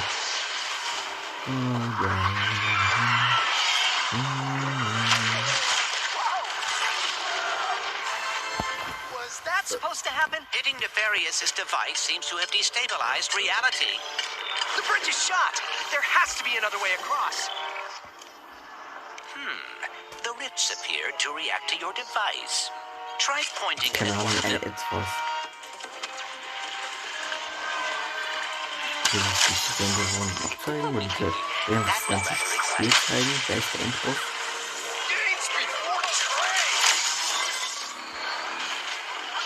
Die zwei Leute, die das verletzt spielen, also kommt direkt gleich das Ende zeigen.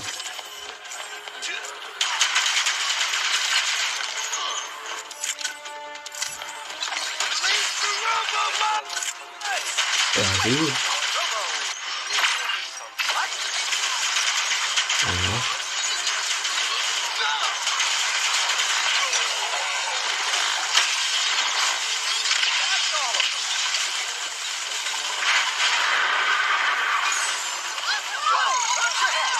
This is worse than I had imagined. Everyone look! It's Ratchet and Clank! Sand sharks from above.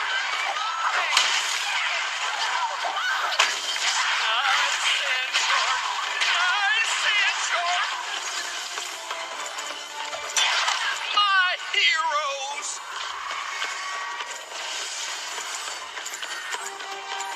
I knew you'd come. Might as well. A kraken, or at least a very large octopus.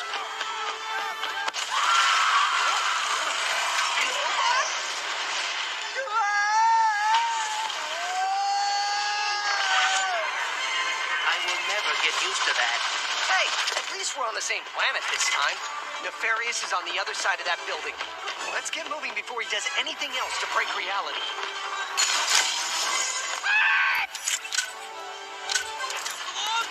Wir wollen jetzt noch zeigen.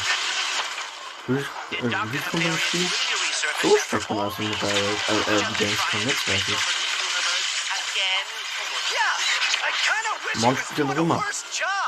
He must have more planned than he is telling us. Alter, Löschen. Ja. Und bis dahin schauen wirklich noch mit 2 Leute zu, wie bei mir im Chat war. Los.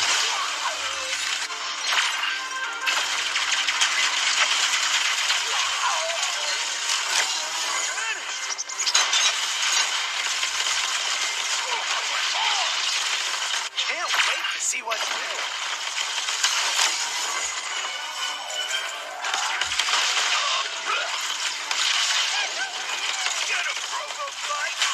More butts?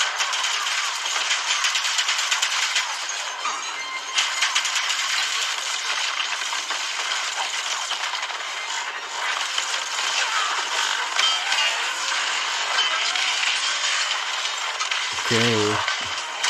Und jetzt will ich ein bisschen. Da will ich genug Zeit. That's all Ich bin wirklich schon über gleich 5 Minuten. Dimensionator away from Nefarious. Ich glaube, jetzt ist es vorbei, oder? Noch irgendwann jetzt? The dimensions are weakening considerably. Ich hab nicht zugehört, was hat laut, hat bitte gesagt, das geht jetzt wirklich durch.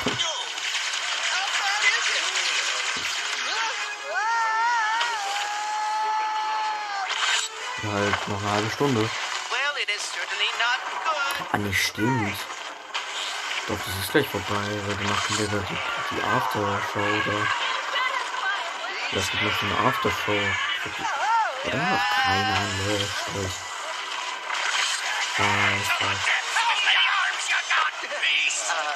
Trotzdem jetzt die Folge können wir so sagen kann.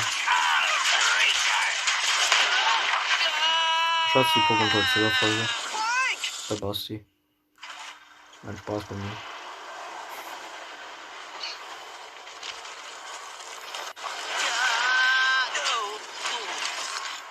Sehr getränkt. Alles auf gleich mit. Einfach streamen, einfach so. Ciao, tschüss. So. Nee, tschüss. Nein, warte. Ich habe uns jetzt kurz fertig gezeigt. Für PlayStation 5. Ich streame bei mir. Bei mir streame ich. Ja, noch eine halbe Minute. Nein, das sind doch wieder Leute, sag mir nicht die labern wieder von mir. Guys, it was so great to see that long, uninterrupted demo of Rift Apart. I have so many questions. It's amazing to see what you're doing with the power of PS5 and the SSD. Let me ask you first, Marcus, what are you able to do with Rift Apart that you haven't been able to do before in a Ratchet game because of the power of PS5? Was steht da drin? First and foremost, it's just pure horsepower enables us to fill our worlds with the kind of density of life that we've never been able to do before. More importantly, perhaps, though, is the dimensional shifting that we have going on, which uses the SSD that allows us to fling the player from planet to planet to planet, lightning fast, like way faster than any we've ever been able to do. Ja, ich habe Ausrufezeichen Spenden the Rift Tether, we saw that in the demo. We've seen some of that in the trailer. So that's all actual gameplay. Mike, I'm curious, like how does that work as you kind of play through the game? Are there certain moments and levels where you can jump, or how do you play through that?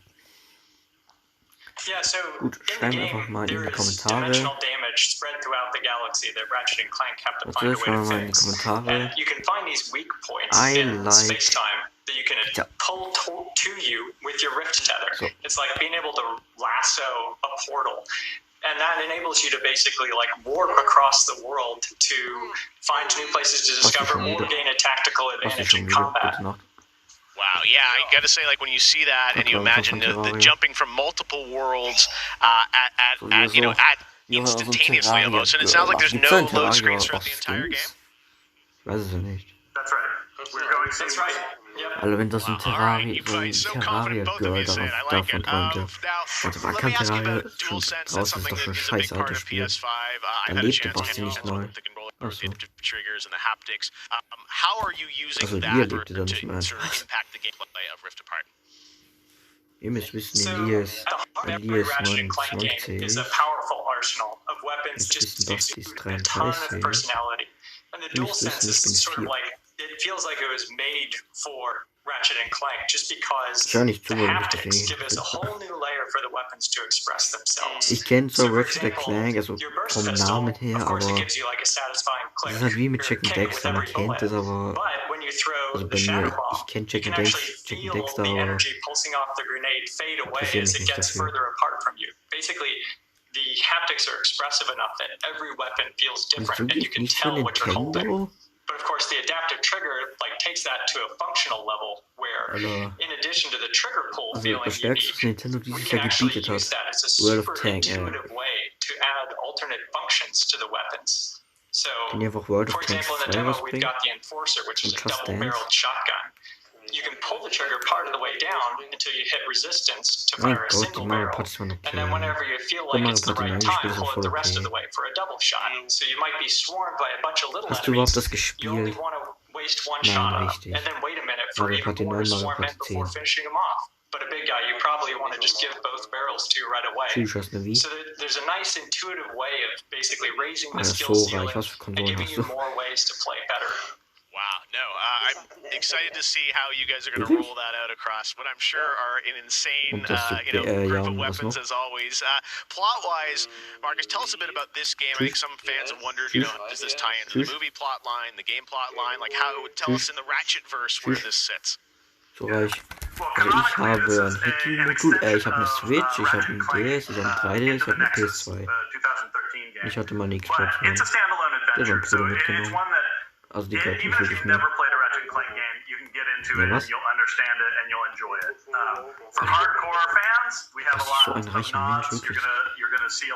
Ich wissen, Basti tut das alles einfach nur für euch.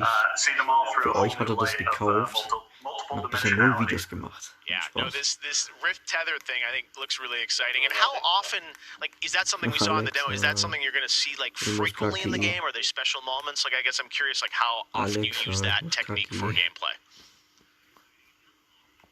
So the Rift Tether has created so, also das, was mich wirklich auch irgendwie interessiert, ist es halt wirklich live, also wirklich, die sagen das jetzt gerade, oder ist es halt aufgenommen und halt einfach live produziert?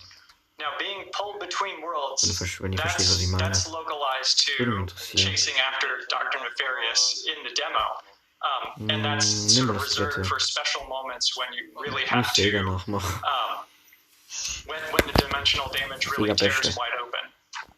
I gotta say, it looks incredible. And then at the end, we got another tease of this female Lombax. I know you guys are confirmed she is playable in parts of the game. I think everyone wants to know, though, do we have a name for her?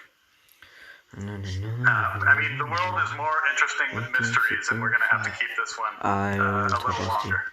Okay, they'll figure it out right away. She's not named Abby, though, right? All right, well, we'll have to wait and see what you guys have in store for us. I gotta say, I mean, it looks incredible. The Ratchet games are always so much fun, and as you said, when you think of the power of SSD and the DualSense all coming together, it looks really exciting. Before we go, though, I think everyone around the world wants to know when we're gonna get to play this game. Anything you can share with us on where you're at in development right now? Also kommt da noch mal solche Livestreams? Das würde mich interessieren. Also, du musst es doch wissen, du bist Mr. Allwissend. So Ratchet & Clank is coming out in the PS5 launch window. So we haven't announced a specific release date yet, so stay tuned for that. Einfach what kind of window? Is it big windows? No, I'm just kidding. All right, that's all we're gonna get, I'm sure. Ratchet & Clank Rift Apart coming in the launch window for PlayStation 5. I gotta say, Insomniac, we're so excited what you guys are doing across PlayStation, and the game looks incredible. So thank you so much for all you've done, and we look forward to seeing more of Rift Apart soon. Bock, Gabo. Thanks, Jeff. All right, Marcus and Mike from Insomniac, thanks for showing us that first look at Ratchet & Clank or PlayStation 5, and that's going to do it for Opening Night Live. Thank you so much for watching from around the world, and make sure to stay tuned all weekend for more live Gamescom coverage at Gamescom.global. As for us, we'll see you later this year for the Game Awards 2020.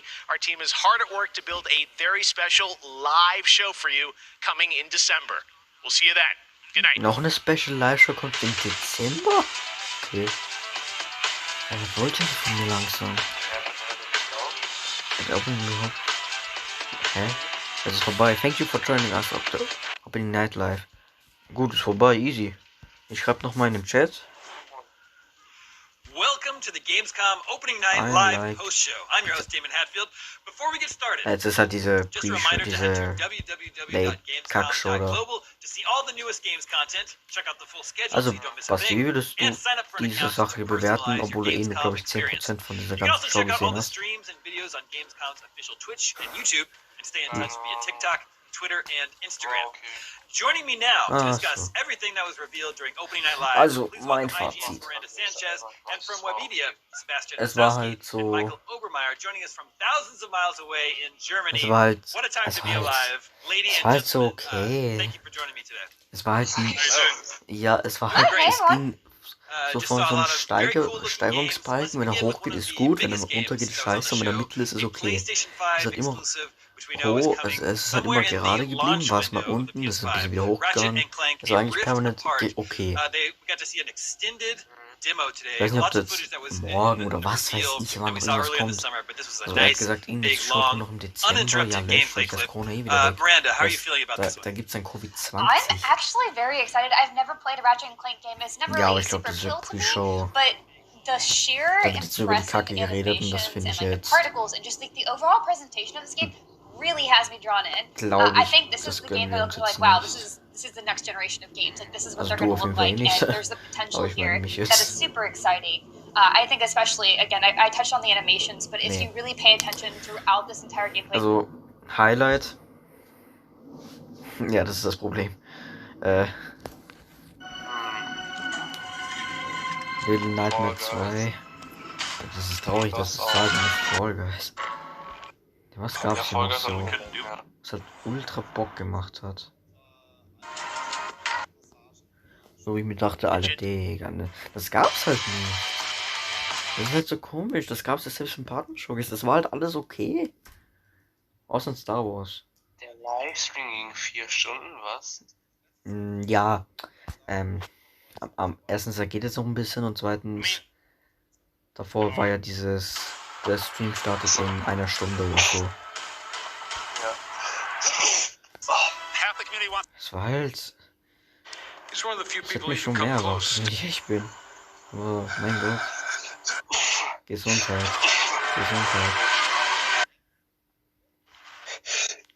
Halt die Schnauze mal.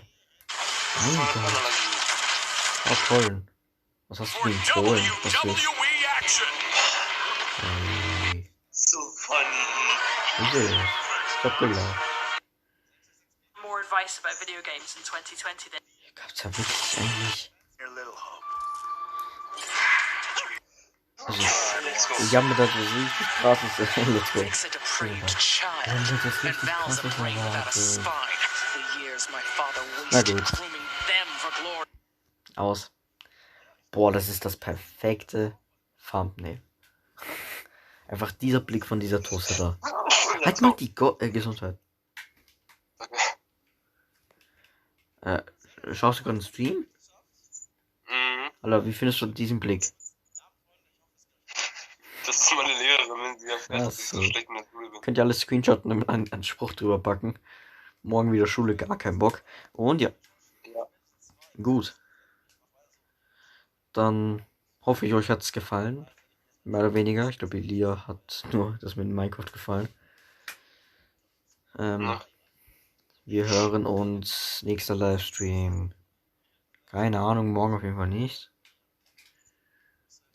Und ja, man hört sich. Folgt Basti gern auf Pornhub. Folgt mir gern auf Snapchat. Ich heiße dort Basti. Ich habe zwar kein Snapchat, aber egal. Und ich würde sagen, bis dann. Und ciao!